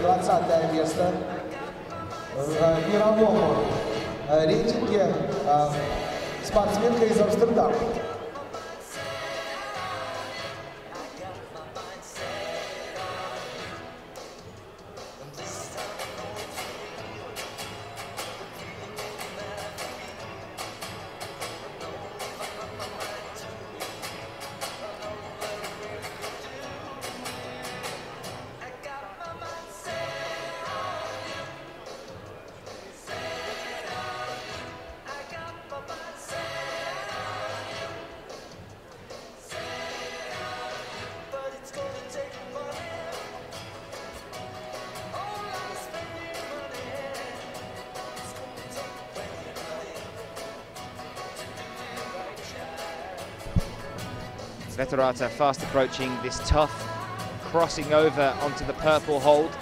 It's going to be harder from this point on. Is he going to spot this foothold, the green foothold over to the right hand side? You can just see next to him at the moment for this cross move, allowing him to go up with the left hand and then up with the right after taking the larger purple hold, sorry. But he's about to move on to now. So right hand onto the purple hold. Now he needs to get the right foot across onto the foothold to stand a real safe chance of going up to the next section. Nope, unfortunately going straight up with the left. Hadn't quite got enough leverage to hold on to that one there, so we lose another athlete. We get ready to welcome our next in the men's, just as Nikki van Bergen is starting to approach the crux on the women's. And there it is again. Yet again, we are seeing both our athletes come down at a similar point. Most of our athletes are hitting these points and finding it a little bit tricky.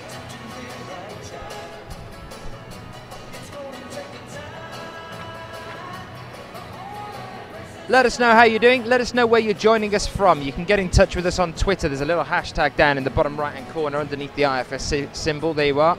Put up for you so you know where to go. Let us know where you're tuning in from.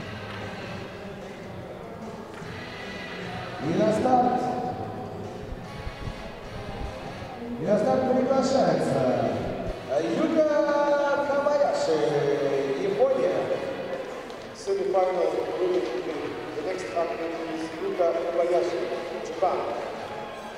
И на правую трассу Супер, Франция. Semi-final Perm. The next athlete is Super, France. So our next athlete out in the semi-finals is Gauthier Super of France. And he will be climbing next to Yuka Kobayashi, who you can see coming out here.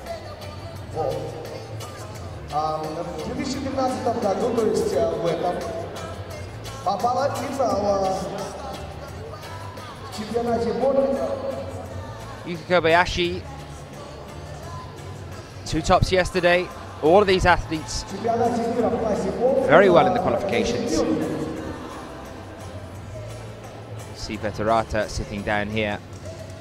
Now that he's just got down, having a little look, it looks like he's going to be sitting here and watching as the next male athletes come out and start their climbs.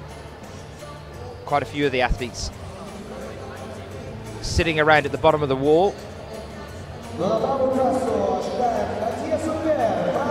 See how these next semi-finalists get on with the route.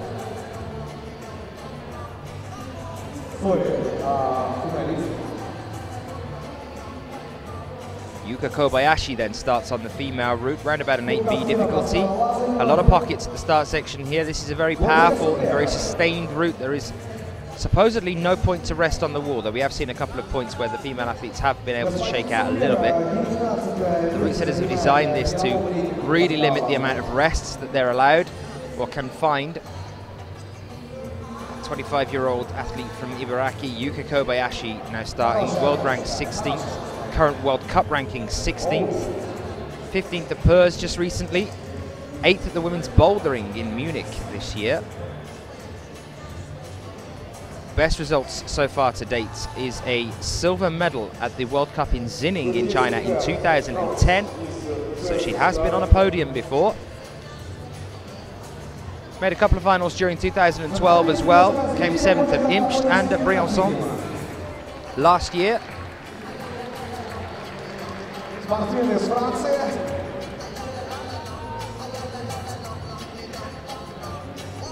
Here is Gauthier.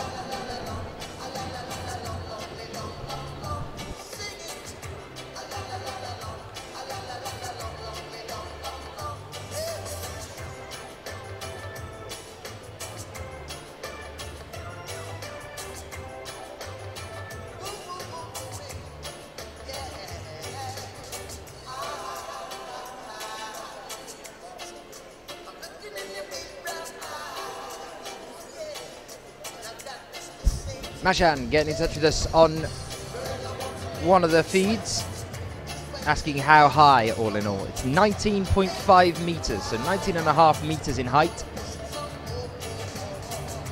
These 2 routes don't quite go all the way to the top.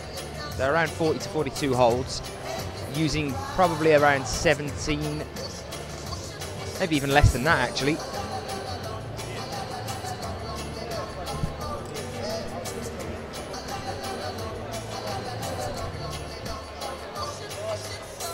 Уважаемые спортсмены, те, кто уже преодолели трассу, вот сейчас свежая информация, что ровно в час дня состоится 2-часовая экскурсия по городу Пермь. Это только для спортсменов информация. Будет 2 автобуса. Один англоговорящий и автобус другой русскоговорящий. Эта информация только для спортсменов.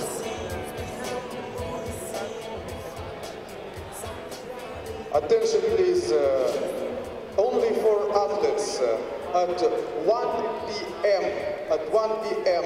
there will be a city tour. You will find 2 buses standing in front of the entrance of the venue, 2 buses. The one for Russian athletes and another one for English-speaking There's Alexander and some of the Russian athletes from yesterday in the speed, just having a bit of a conversation at the bottom of the wall here. There will be a city tour. You will find 2 buses, only for athletes. 1 bus for Russian athletes and another one for English-speaking athletes with a guide.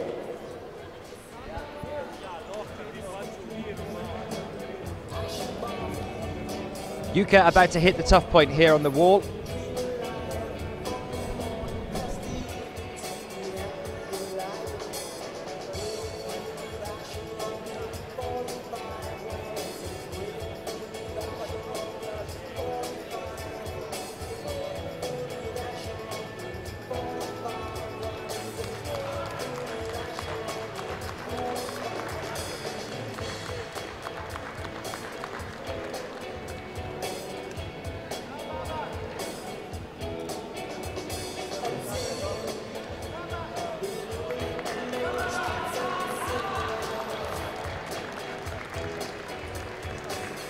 Yet again, another female athlete brought down at that exact same point. Look at Gautier Supper though here. I said at the start of the comp, yesterday in the qualifications, we could be seeing both him and Thomas Ballet going through to the finals here, with some of the higher ranked athletes such as Sachiyama missing from this competition.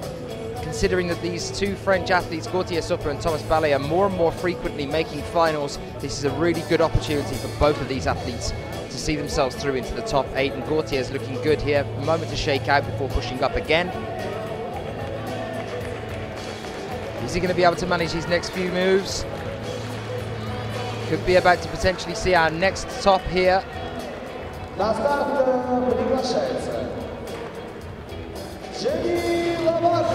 Very nice. Gautier Supper provides us with our second top of the competition in the men's. So that's Dmitry Fakiryanov and Gautier Supper, both now with a top on the men's route. We get ready to welcome our next male athlete. Our next female athlete is Jenny Levada. There's Gautier heading out, cheeky little smile there.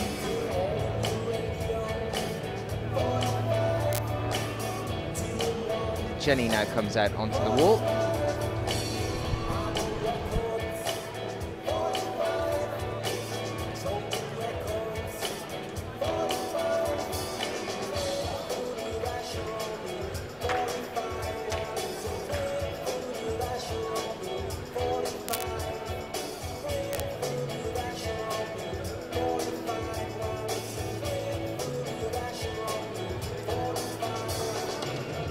Jenny Лаварда начала свою спортивную мировую карьеру.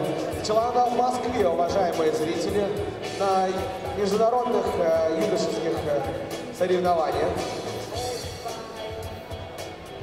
В 98-м. Вроде же приезжали в этом году. Тоже в Москву. Она вместе с ними, может? Но она из Италии.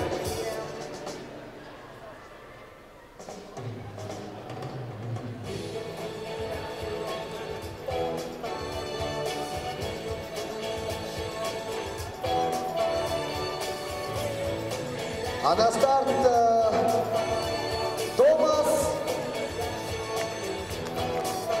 Таубор, Германия. Semi-final man. The next climber is Thomas. Our next athlete now on the wall for the men's is Thomas Tauporn for Germany. Success on the bouldering circuit over the past year or so. Let's see how he gets on here in the lead. Now after Jenny Levada, we have Barbara Backer, followed by Evgenia Malamed, Katarina Posch, Magdalena Roek. By the look of things today with this particularly tough female semi-final route, Barbara Backer will do pretty well here, I think. Evgenia Malamed has the potential to do pretty well as well. But I think Katarina Posch or Magdalena Roek could potentially be our first tops. What do you guys think? Who's going to get the first top on the women's route? Let us know by getting in touch on Twitter using the hashtag IFSCWC.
Support for both their athletes here. Now Jenny Levada moving into the power section.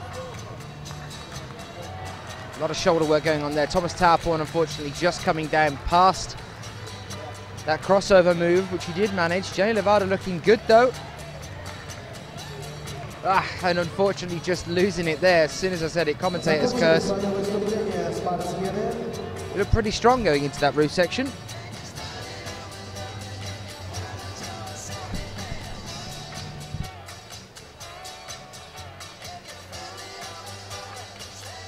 Надежда только что подошел. Напоминаю, что это этап Кубка мира. По скалолазанию, дисциплина трудность. Полуфинальные старты.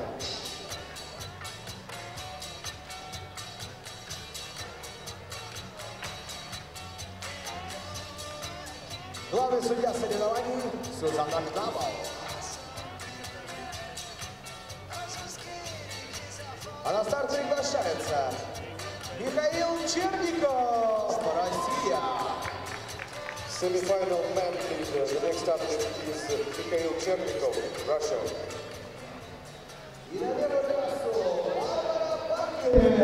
Mikhail Chernikov now of Russia. This man has definitely got the potential to try and push forward towards a final here on his home turf. Another one of Russia's hopes, along with Dmitry Fakiryanov. We've had a couple of tops now on the men's route.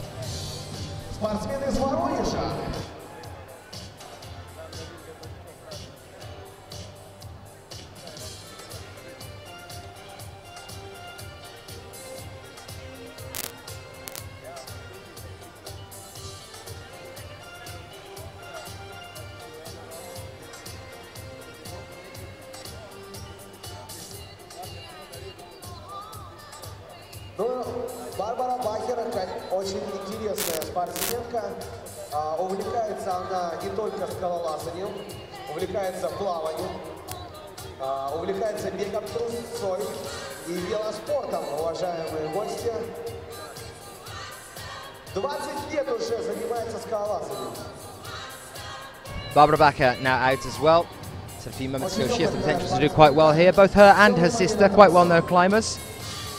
If you're new to the sport, just to give you an introduction, basically every single hold that you see here is numbered from 1 all the way up to around 40 to 42 here on the wall. The climbers are given a grade or a number based on how well they perform. If they manage to top the route, get to the very top, they're just given the word top, which means they've done the best they possibly can. If they're lower than that, they're given the number of the hold they're on. So if they're on the 32nd hold and they fall, they score a 32.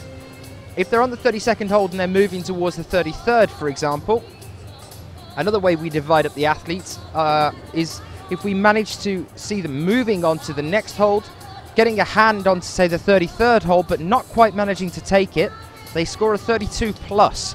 So they get an extra little bit of a bonus there as well for showing positive movement on the last hold, but not quite controlling the next. They can get a plus score there as well, and that helps us divide up the scores also.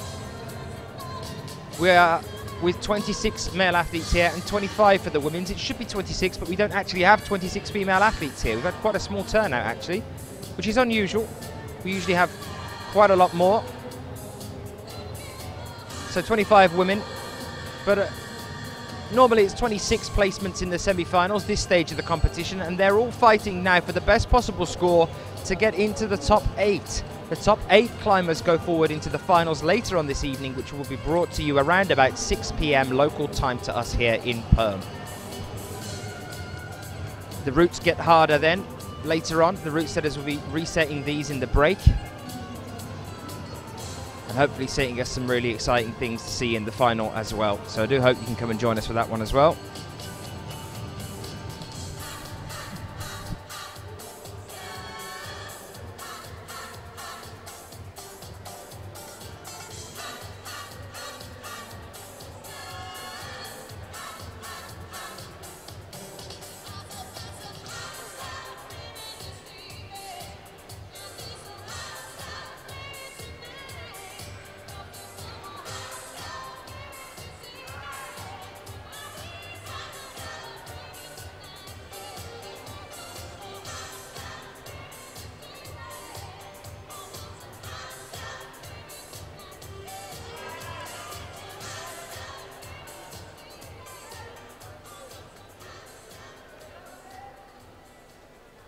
Well, here you can see from our ground camera, our guy on the ground, Mike, you can see how close the routes are to each other. It's one of the things that the route setters were talking about during the qualifications. The reason we had to break them into 2 groups, it wasn't really possible to get 4 of them climbing on the same wall at the same time.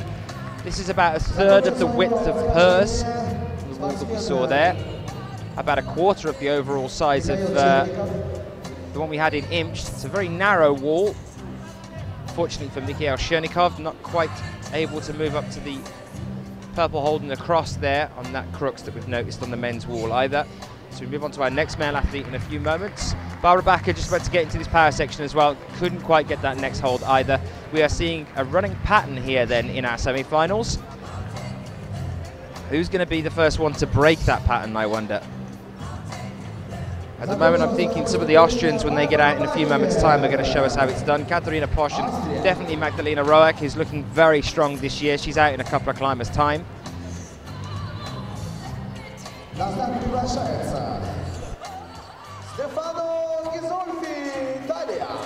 Stefano Ghisolfi for Italy about to come out for us for the men. Francesco Veterata, unfortunately not having a great climb earlier on today. He's sitting down on the wall next to Jenny Levada on the bottom of the ground here at the moment.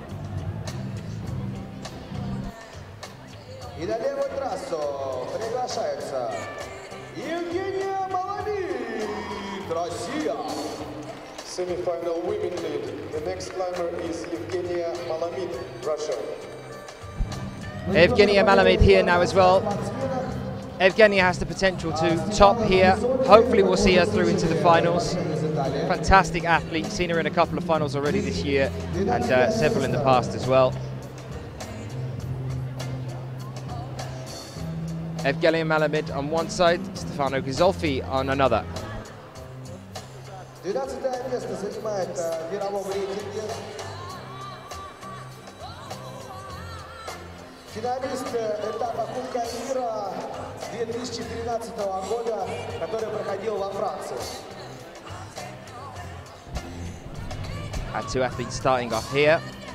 And there you can see Jenny Levada, Francesco Veterata having a chat with each other about their climbs a few moments ago. Jenny won't be too happy about that as she moved into the roof section. She looked pretty strong and then she just suddenly lost it. It looked like a slip more than anything else.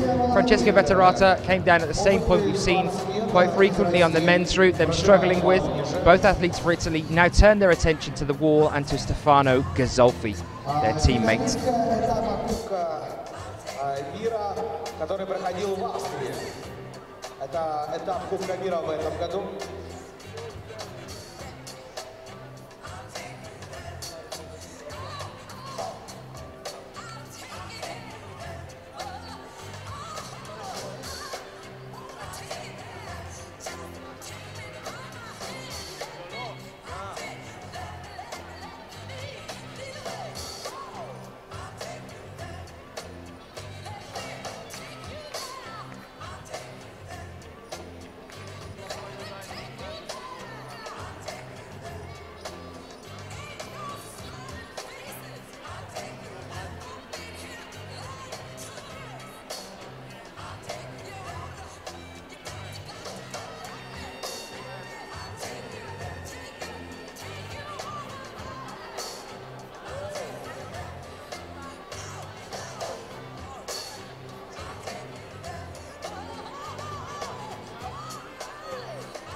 Евгения Маламид занимает 9-е место в рейтинге мировом.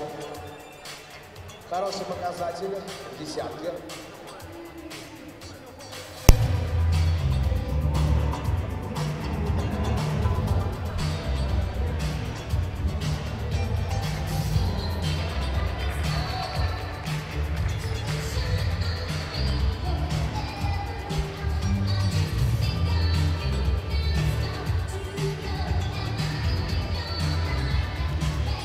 Okay, so spending a moment now just down on the ground. I thought I'd come and find you again, Matthew, now that we're halfway through the competition. Are they working as you intended them to do? Is it looking good? it is going exactly like we wanted for the girls. Actually, was expected. Well, I think what's going to happen after. A little bit less tough than this for the men, but I mean we'll deal with it. Now we know how it goes, and then we'll do what's necessary to do for the finals. Yeah, the girls is going pretty well.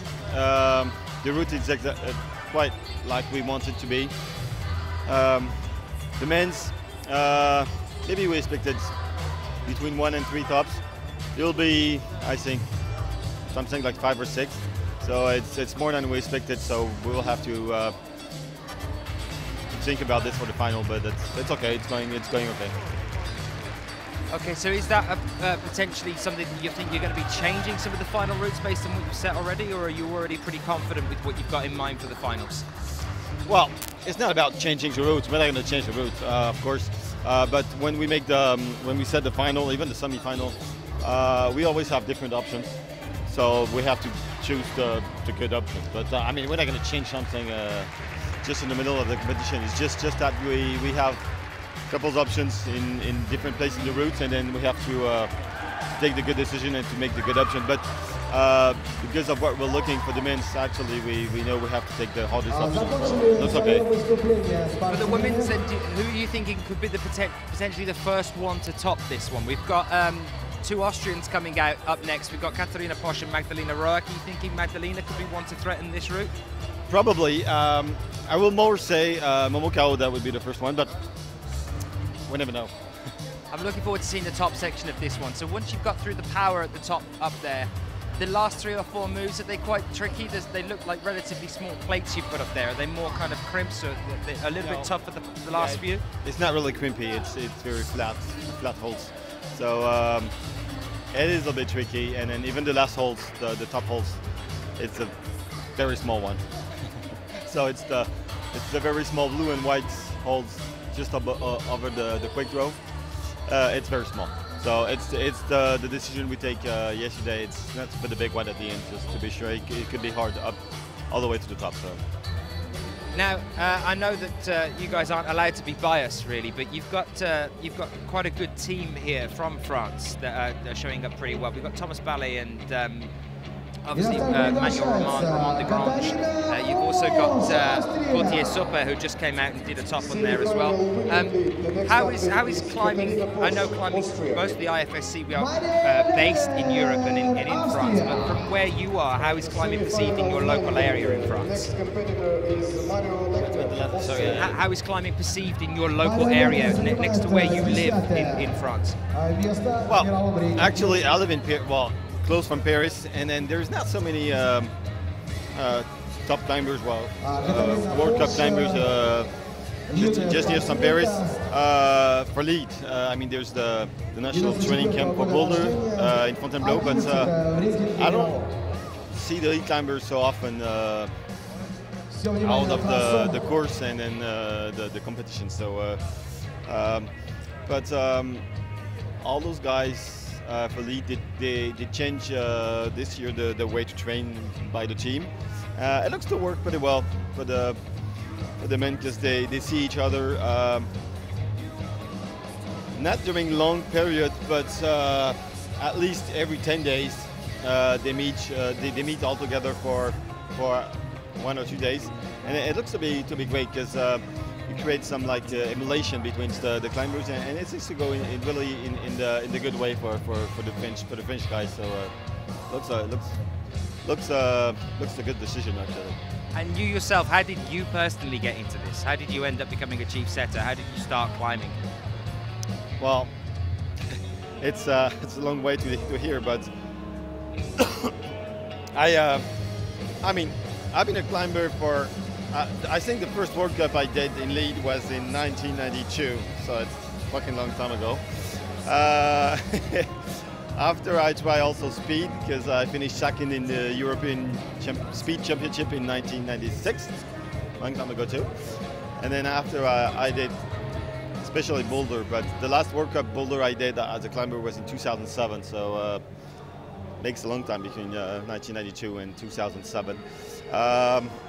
During this time, I I set in France, and then route sets many competition in France, and then I have the opportunity to make the international course for setter. I think in 2006, and then I start setting at that time on World Cup, but not so many because just after this in 2008, I just get in charge of the French boulder team up to 2010. So I set only lead because I was the coach of the boulder. So now I'm keep on setting lead, even if I climb more in boulder and all the years set more boulder. But so that's the way it goes. After it's just it do takes time to become an international chief route setters. It's just a question of getting involved for a long period. I mean, if you just get there for 1 or 2 years, it's pretty hard to get in the place. But if you're okay to work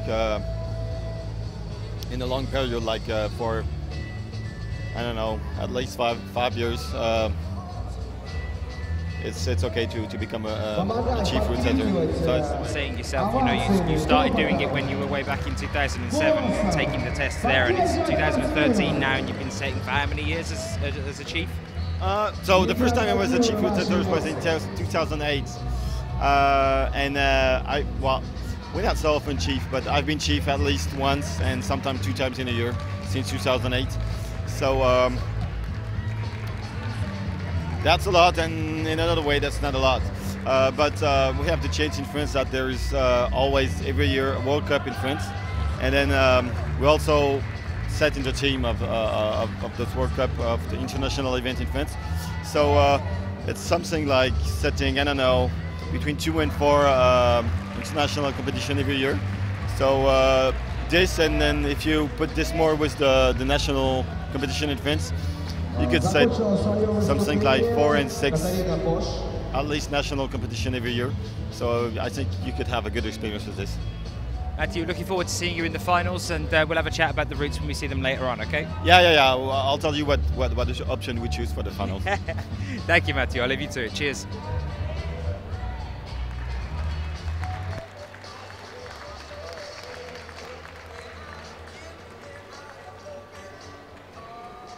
Марио Лехнер закончил свое выступление. И на старт приглашается Magdalena Röck, Austria. Semi-final women team. The next climber is Magdalena Röck, Austria.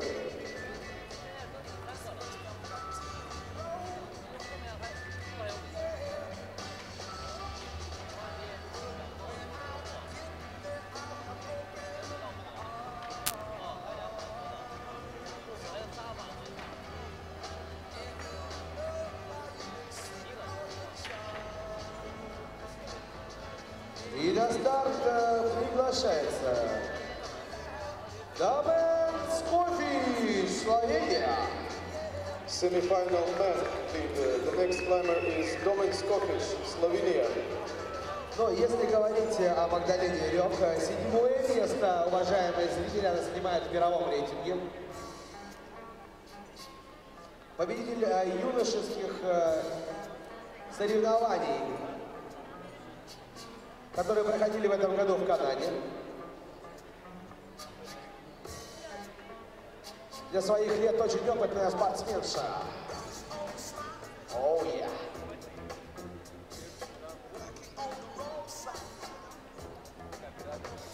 Но на правой трассе Дамен Скофич, 13 место занимает он в мировом рейтинге. Спортсмен из Любляны. Финалист этапа Кубка мира во Франции этого года.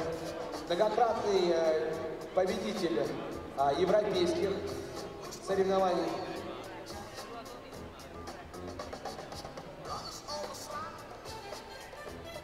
Все внимание на трассу.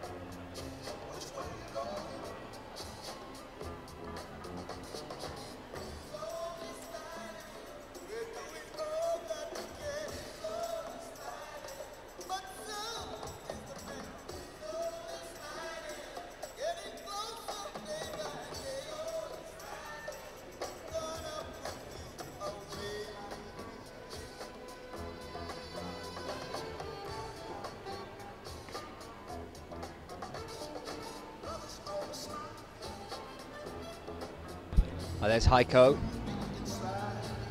the Austrian coach, watching Magdalena Roek, who I've cited as potentially the first one that could be giving us a top here.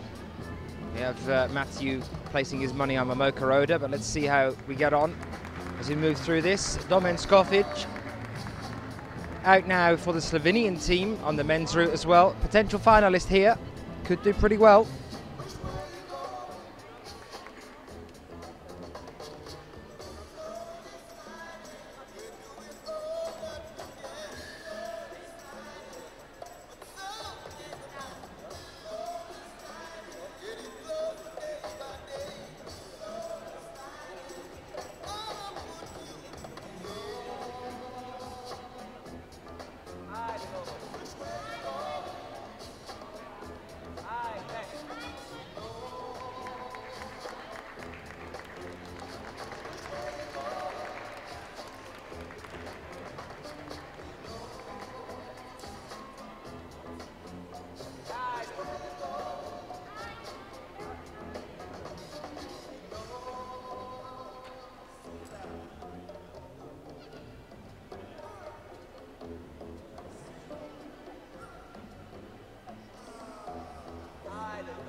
Question coming in on one of the feeds asking when the final is. The final is at 6 o'clock local time to us here in Perm.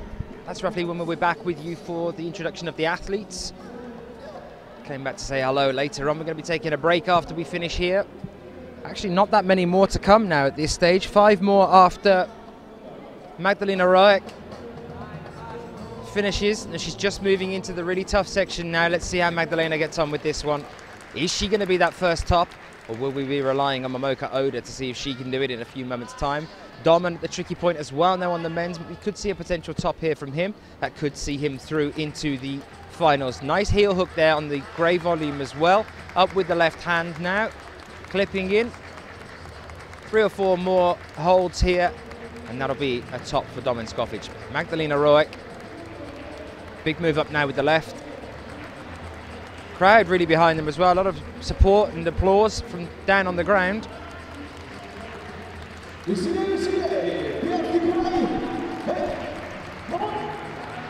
Magdalena has been looking very strong this year. Crowd are behind her now. This is reaching the point that we saw from Jana Shereshneva. Just manages to get that right hand on there as well. Couple of moves away from the top now. So strong at the moment, Magdalena. The crowd really want this as well. This would be our first big moment here. This is what we want. Domen 1 move away from the top as well. Both athletes switching to this vertical now.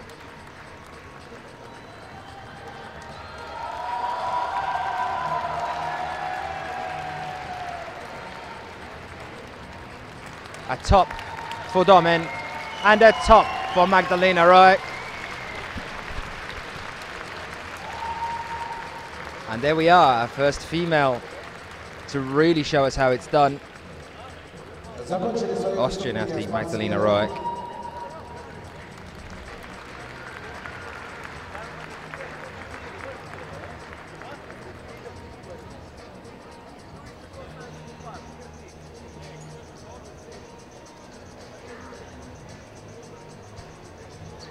So both athletes back down on the ground now after a successful run at that one. A couple of extra tops to add to our rankings. So he was making it through into the final 8.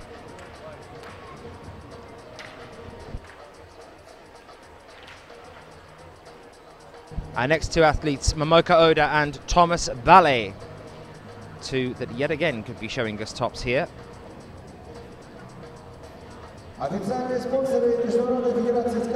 Momoka flying up the world rankings at the moment as well for such a young athlete, moving from the youth onto the senior. Although she has been doing senior for quite a while now, she's very much used to it.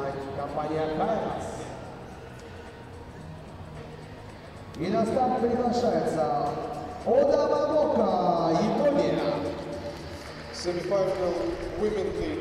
Next member is Oda Momoka, Japan. На правой трассе Тама Бале, Франция. Франция. Semi-final men lead. The next climber is Thomas Ballet, France. Thomas Ballet из Dijon, город во Франции. Финалист этапа Кубка мира 2012. Mocha just taking a moment to have a little look at the route before she gets started. Thomas Ballet straight on though. Not many left to go now, guys.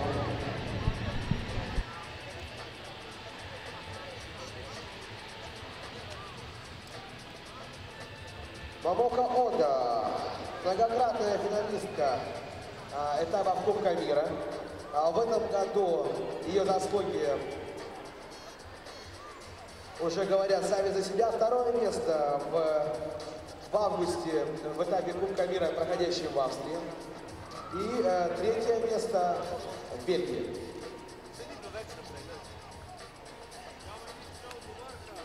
Все внимание на трассу. Ballet looking very confident through that crossover section to the left-hand side. Good strong start from him, and of course after Gauthier has got down, showing his teammate that it can be done, he's going to be eager to do the same thing. They probably had a conversation about the route.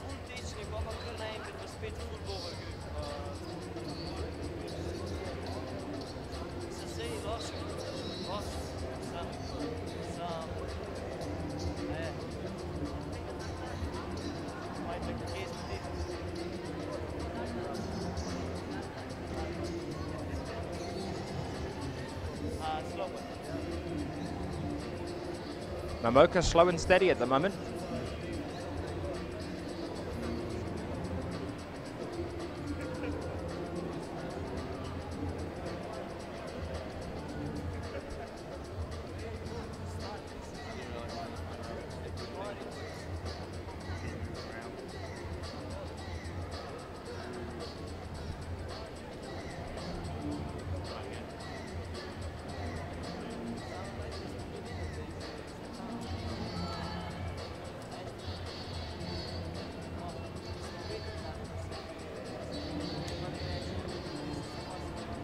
Interesting that the route setters were saying earlier that the female route is one of the ones that you should try and push for as fast as you can, as it is a sustained, very powerful route, and that they've deliberately tried to take out all the rests. Mamoka at the moment very casual here, climbing pretty slow and steady. She definitely has the endurance to show that show us how it's done here. Now, this is the drop knee section that we saw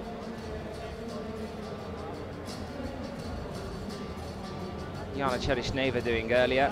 She switched to a drop knee here as well.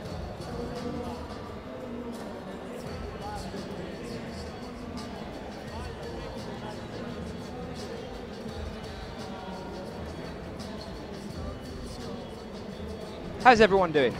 Get in touch with us on the Twitter, hashtag IFSCWC.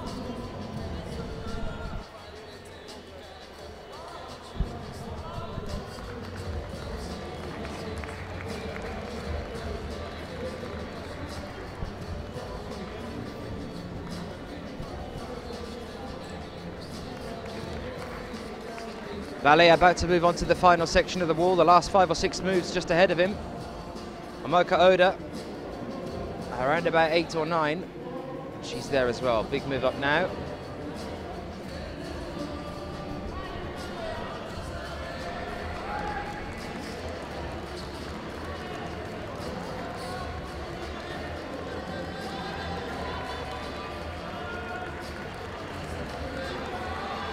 Both athletes looking pretty strong at the moment. Yet again, we're seeing the two of them reach the top at roughly the same time. Ballet just slips. Tries to get a foot up. A little bit high there. Falls just below. That could potentially be enough still to put him through into the final.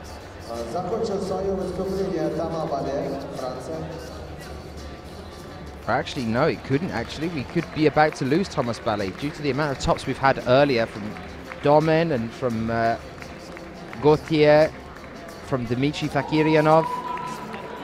And we've still got 5 more athletes yet to come.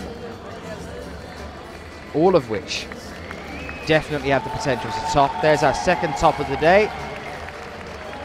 On the female route, Mocha Oda now matches Magdalena Roig, sees herself through into the finals.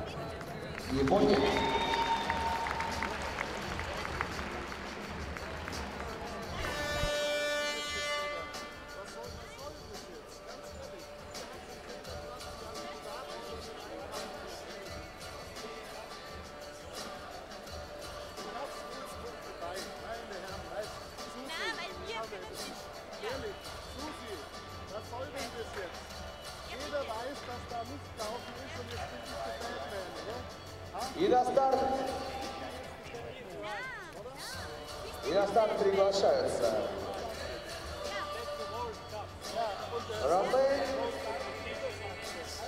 Ромейн Тигранж, Франция.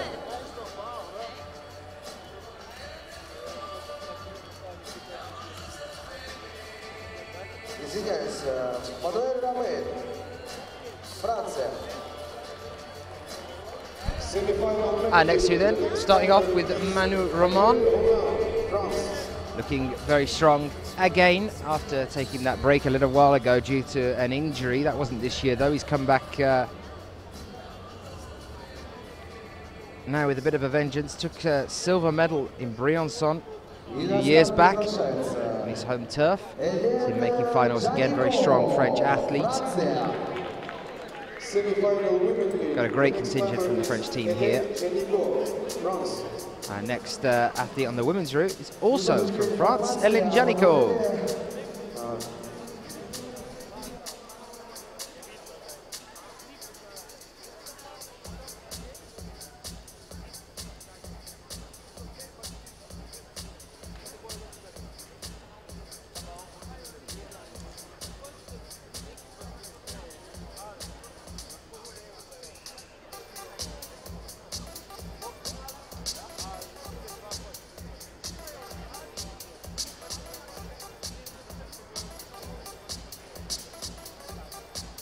Какие-то технические вопросы, но я думаю, это все решаемо.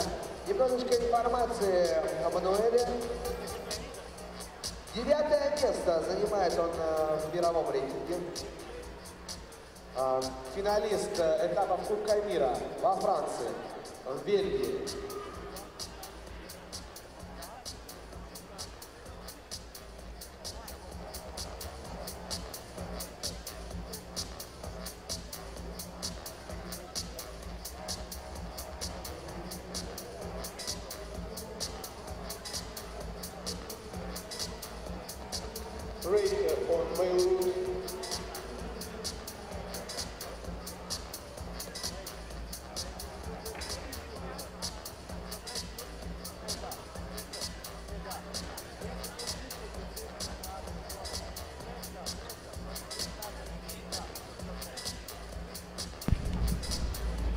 It's looking now like we have a bit of an issue here with the wall. You can see Hélène Janicot there turning around. She's obviously memorized a certain part of the route. You can see her walking through a bit of a mime out section there at the bottom of the wall. We've got one of our officials, in fact that's our chief route setter there, Mathieu, on the wall at the moment. It's looking like he was checking something there, I think a clip or something. We've got that sorted. Might have turned a clip actually as they were pulling the rope down then. Possibly not quite safe. Mathieu looks like he's finished that now. Hélène Janicot stands up again. We're going to see her turning round in a moment. Athlete forced to look away from the wall due to being kept in ISO. But she's about to get started now. Manu right up on that tough point now. Is about to move into the second tough point on this wall. This 8B plus route for the men's on a 19.5 metre wall. Although they're not using all of it. About 3 metres off that, I think. Around 16 and a half has been used. The big green splotch at the top is the top hold. Manu isn't too far away from that at the moment, roughly 10 moves.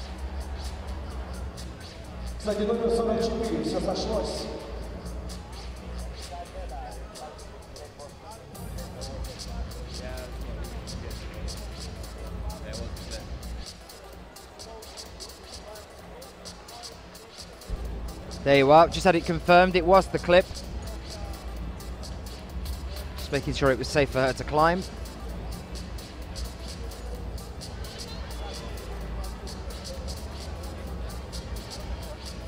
Ellen Janicot now starts hers. She's had a fantastic season already this year, medals galore. Chamonix and Briançon, fantastic performance, both of those events. Took the gold medal last year in Briançon.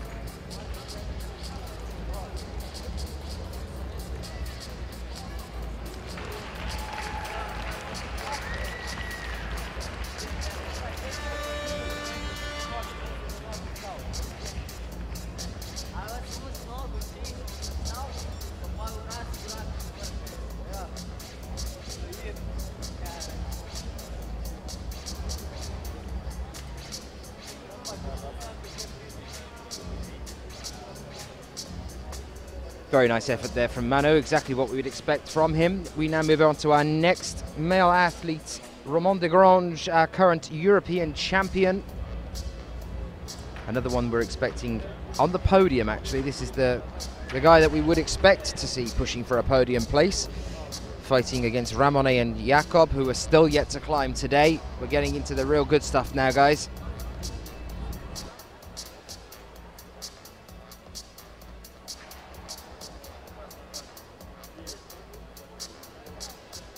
На старт приглашается Romain Desgranges, Франция. Semi-final man leader. The next athlete is Romain Desgranges, France.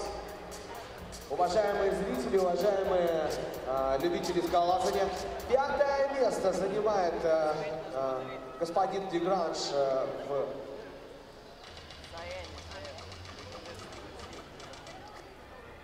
мировом рейтинге.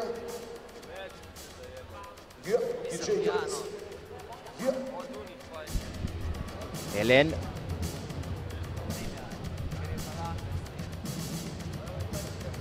Вы, как вы понимаете, статус обладателя 5-го места в мировом рейтинге. Чемпион Европы 2019 года. There is Romain Desgranges as well, a European champion, now getting started. Ellen looking still very controlled here.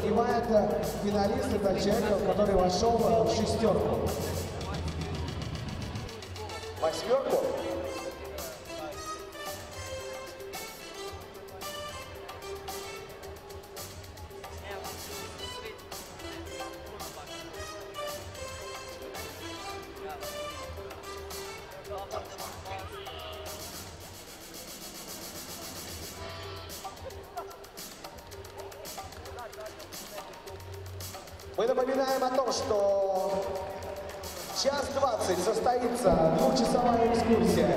Информация. See one of the French coaches here on the ground, watching Romain. Один англоязычный и русскоязычный автобус. Уважаемые спортсмены. Attention please, only for athletes.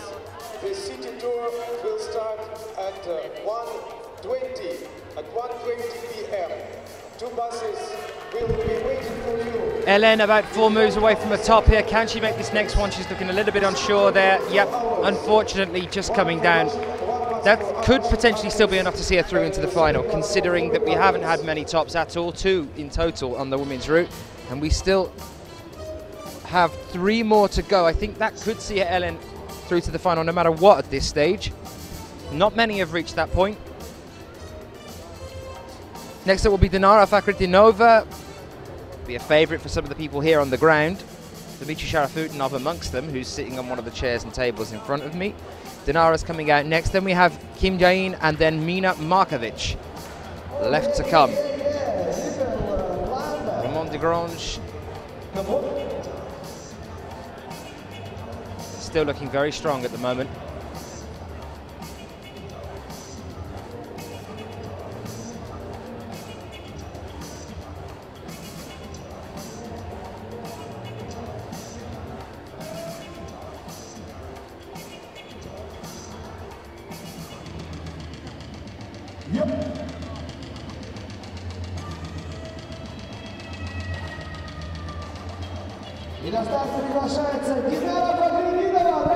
Taking his time as he moves up onto this grey volume here. The crowd applaud as Dinara Fakhretdinova comes out onto the fray.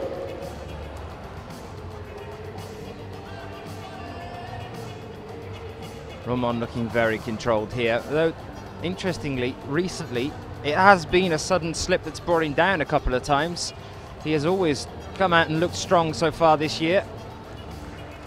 Occasionally you just see that random slip, like that was nearly one there, with his foot just giving out, and again, just messing around with that foot there. He's going for the heel hook again here. A little bit more control than we saw a few moments ago. Gets himself the top. Very nice finish there from Roman de Grange. Didn't seem to be really challenged too much at all on that. We would expect to see that from the best of our climbers here at the moment. Our European champion Roman de Grange with a top from him. Dinara Fakhretdinova. Seems that they're always coming out at the same time at the moment. Dinara Fakhretdinova and Roman de Grange are our 2 European champions. The last 3 competitions they've been out at the same point. So we go from one European champ to another. Over to Dinara now. Still right towards the bottom of the wall, working through the pocket section here now. You see how she gets on with this climb. Round of applause from the Russian guys here at the venue. We'll be watching with keen interest now. And next up for the men's athletes then will be Min Hyunbin for Korea. After the semi-finals are completed, the representatives of the team, please gather up near the official board. I repeat, after the completion of semi-finals, representatives of the teams, please gather up near the official board.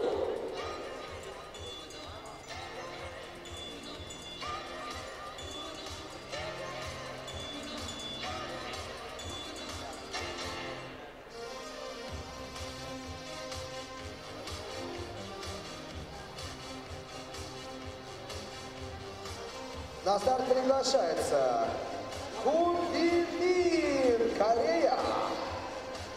Semi-final men leader. The next athlete is Min, Korea.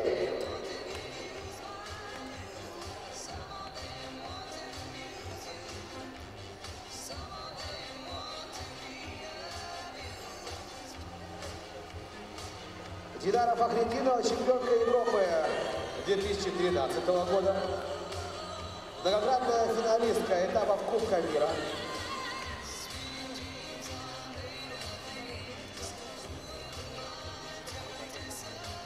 Занимает 5-е место в мировом рейтинге. После этих слов должны прозвучать аплодисменты.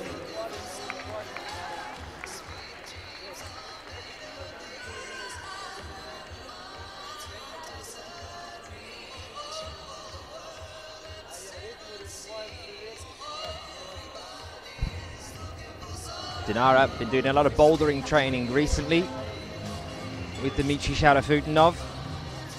Taking the European Championships, and when we were interviewing her after it, the first thing she wanted to say was thank you to Dmitry Sharafutinov for doing a bit of training with her recently on bouldering.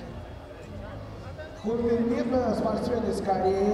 think he's been coaching her a little bit there. I'd like to see Dinara coaching Dmitry actually a little bit on lead, getting some of that endurance up. We've seen Dmitry a couple of times this year on the lead comps over at the European Championships. He competed in speed there as well, went for the overall and took it. Very impressive in speed, around about 7 seconds his fastest time. To see somebody so skilled at bouldering also be able to compete at that high level on speed is very impressive. Not so great at lead though. The endurance, I think, got to him of a lead competition. Dinara could definitely teach him a thing or two about that. Her endurance is exceptional. But whatever they've been working on the bouldering side of things, it's definitely upped her game this year. She's gone from sitting right on the edge of making finals from last year, 2012. I can remember her being frequently one of the girls that would be waiting around next to the results board, hoping and praying that she was in the top 8, and more often than not making the 9th or 10th or 12th place, just missing out there on the finals. This year, frequent finalist, frequent medalist, current European champion. Something's definitely happened, and here it is happening again. In fact, though, she didn't move to the top hold.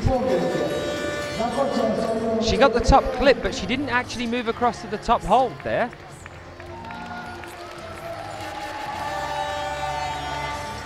Well, it's enough to see her into the final, because we haven't seen many of our female athletes actually get to that point, but she didn't move across. which is interesting. Let's wait and see whether they're going to give her a top for that one, or whether she's going to end up with an actual marked score. Give me 2 seconds. I'm going to go and actually find out whether that was a top given there. She got the top clip, but give me 2 seconds.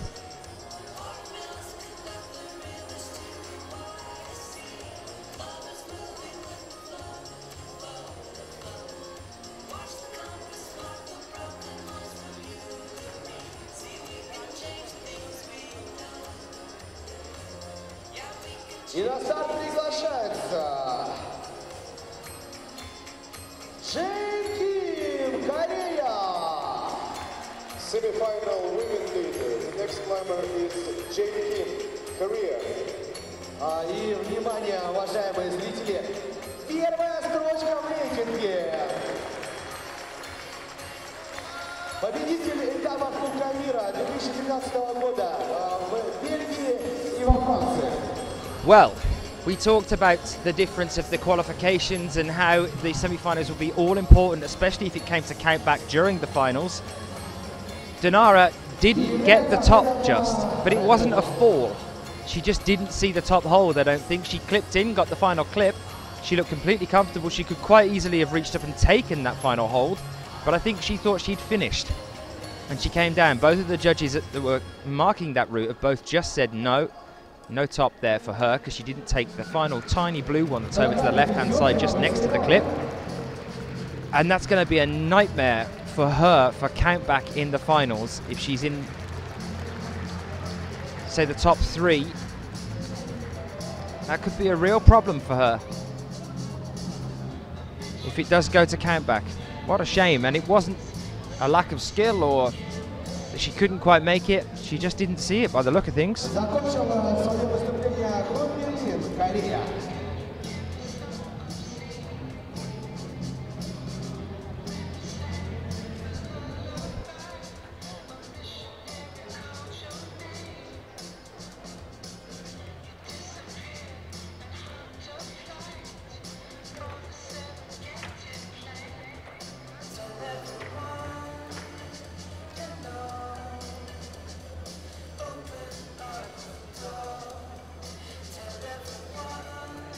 И на старт приглашается Ramon Julian Piglanque. Now on to the final few athletes coming out onto our wall. We have Ramon Julian Piglanque of Spain emerging now. Coming out to show us how it's done. This is a definite contender for the gold medal here. Winner of the Rock Master just recently. 2 times world, 2 times European champion.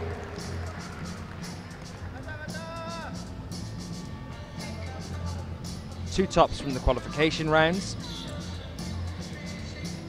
Kim Jae-in on the wall now as well.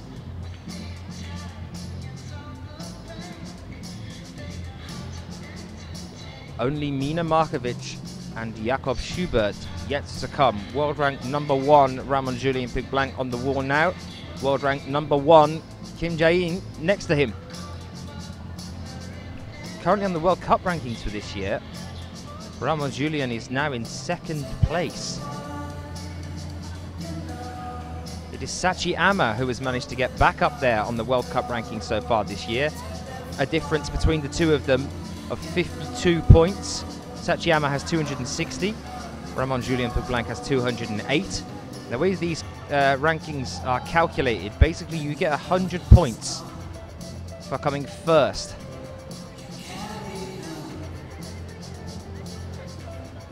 In a World Cup.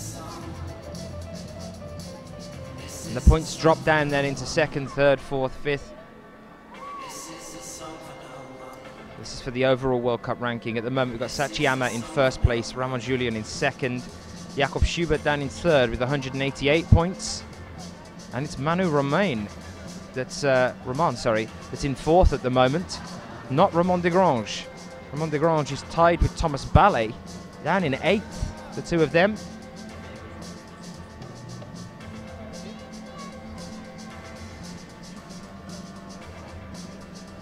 Ramon Julian, though, 7th at Purs just recently, 3rd at Imps, the bronze medal there, 1st at Briançon this year, the gold. second at the European Championships, silver medal. Last year, straight run of gold medals from the Rockmaster into Purs, into Atlanta, into Inzai. All the lead World Cups there. Ramon practically unstoppable. Looking previous to Rockmaster, a silver medal at Chamonix, then back into first place medals in 2011, Barcelona, Cran and Arco at the World Championships. Incredible rap sheet, Ramon Julian. Kim Jae-in.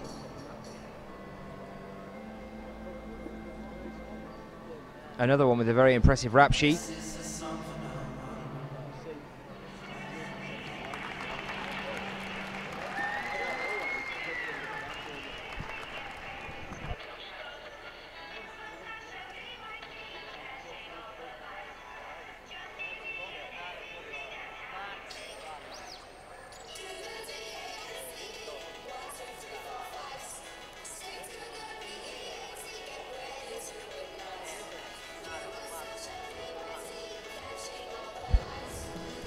Kim Jae-in pushing into the top section now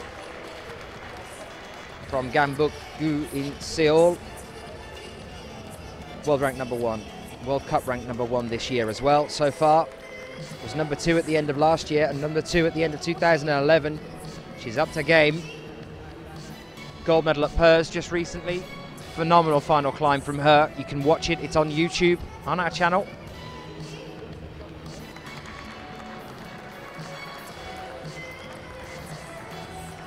And that is the final move that Dinara didn't go for a few moments ago because she didn't spot it. A top then for Kim Jae-in. We would expect no less.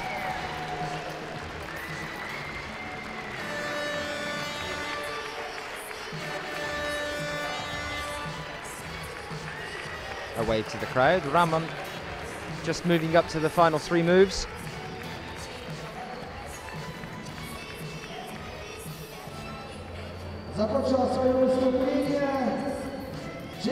Quick clip in, and there's a top as well for Ramon. And we move on to our last 2 climbers, guys. So we're looking at Mina Markovic and Jakob Schubert.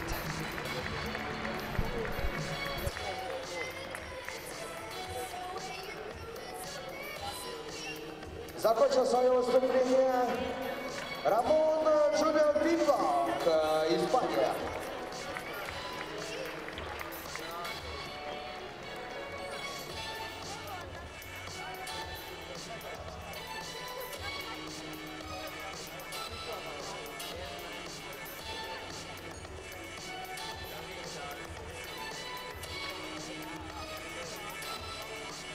Уважаемые зрители, и на старте Mina Markovic, Slovenia.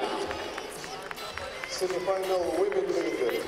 The next climber is Mina Markovic, Slovenia. Вторую строчку занимает в мировом рейтинге эта спортсменка.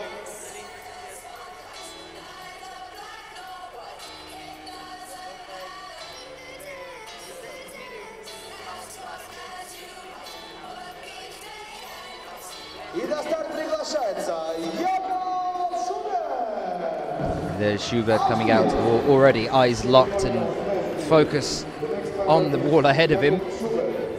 He's definitely coming out to do business now. He'll know that a couple of these guys have got tops so far. And he'll want to see himself in the final. It's a big opportunity for him to be able to take some points here with Sachiyama not present. Ramone, the man standing between him and the podium, or the top of the podium at least. Gold medal just recently in Purs. Hitting his stride on the lead season now. Jakob Schubert makes a start here. Mina Markovic, 25 years old, world ranked number 2, World Cup ranked number 2. Was number 1 last year and the year before that on the World Cup rankings. Came second in Purs as well, as we saw. True to form with Kim Jae-in taking the gold medal, Mina Markovic taking the silver. Second at the European Championship in Eindhoven, first at Imst this year, second at Briançon, second at Chamonix for the European Championship in lead. Eindhoven was the bouldering. She also does bouldering.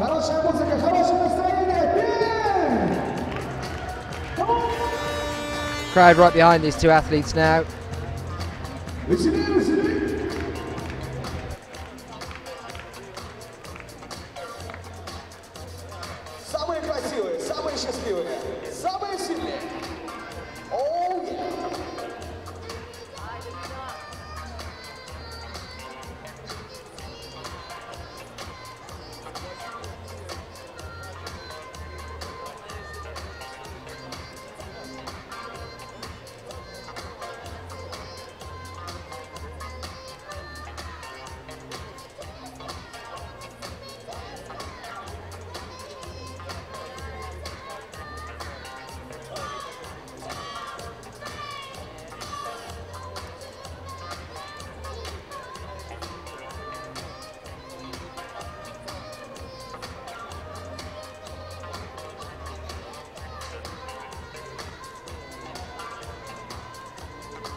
Mina moving relatively fast here.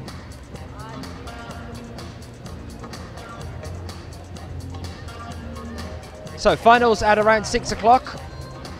That's 6 p.m. local time to us here in Perm. We'll be taking a break after these two athletes. Have a little look at who our final 8 are going to be.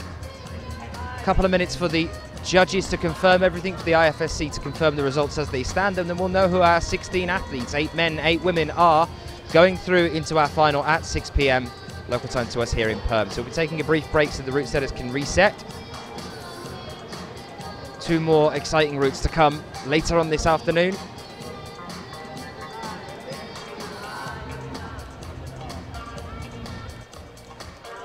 And there's Dinara and Mikhail Chernikov watching on as Mina and Jakub climb here.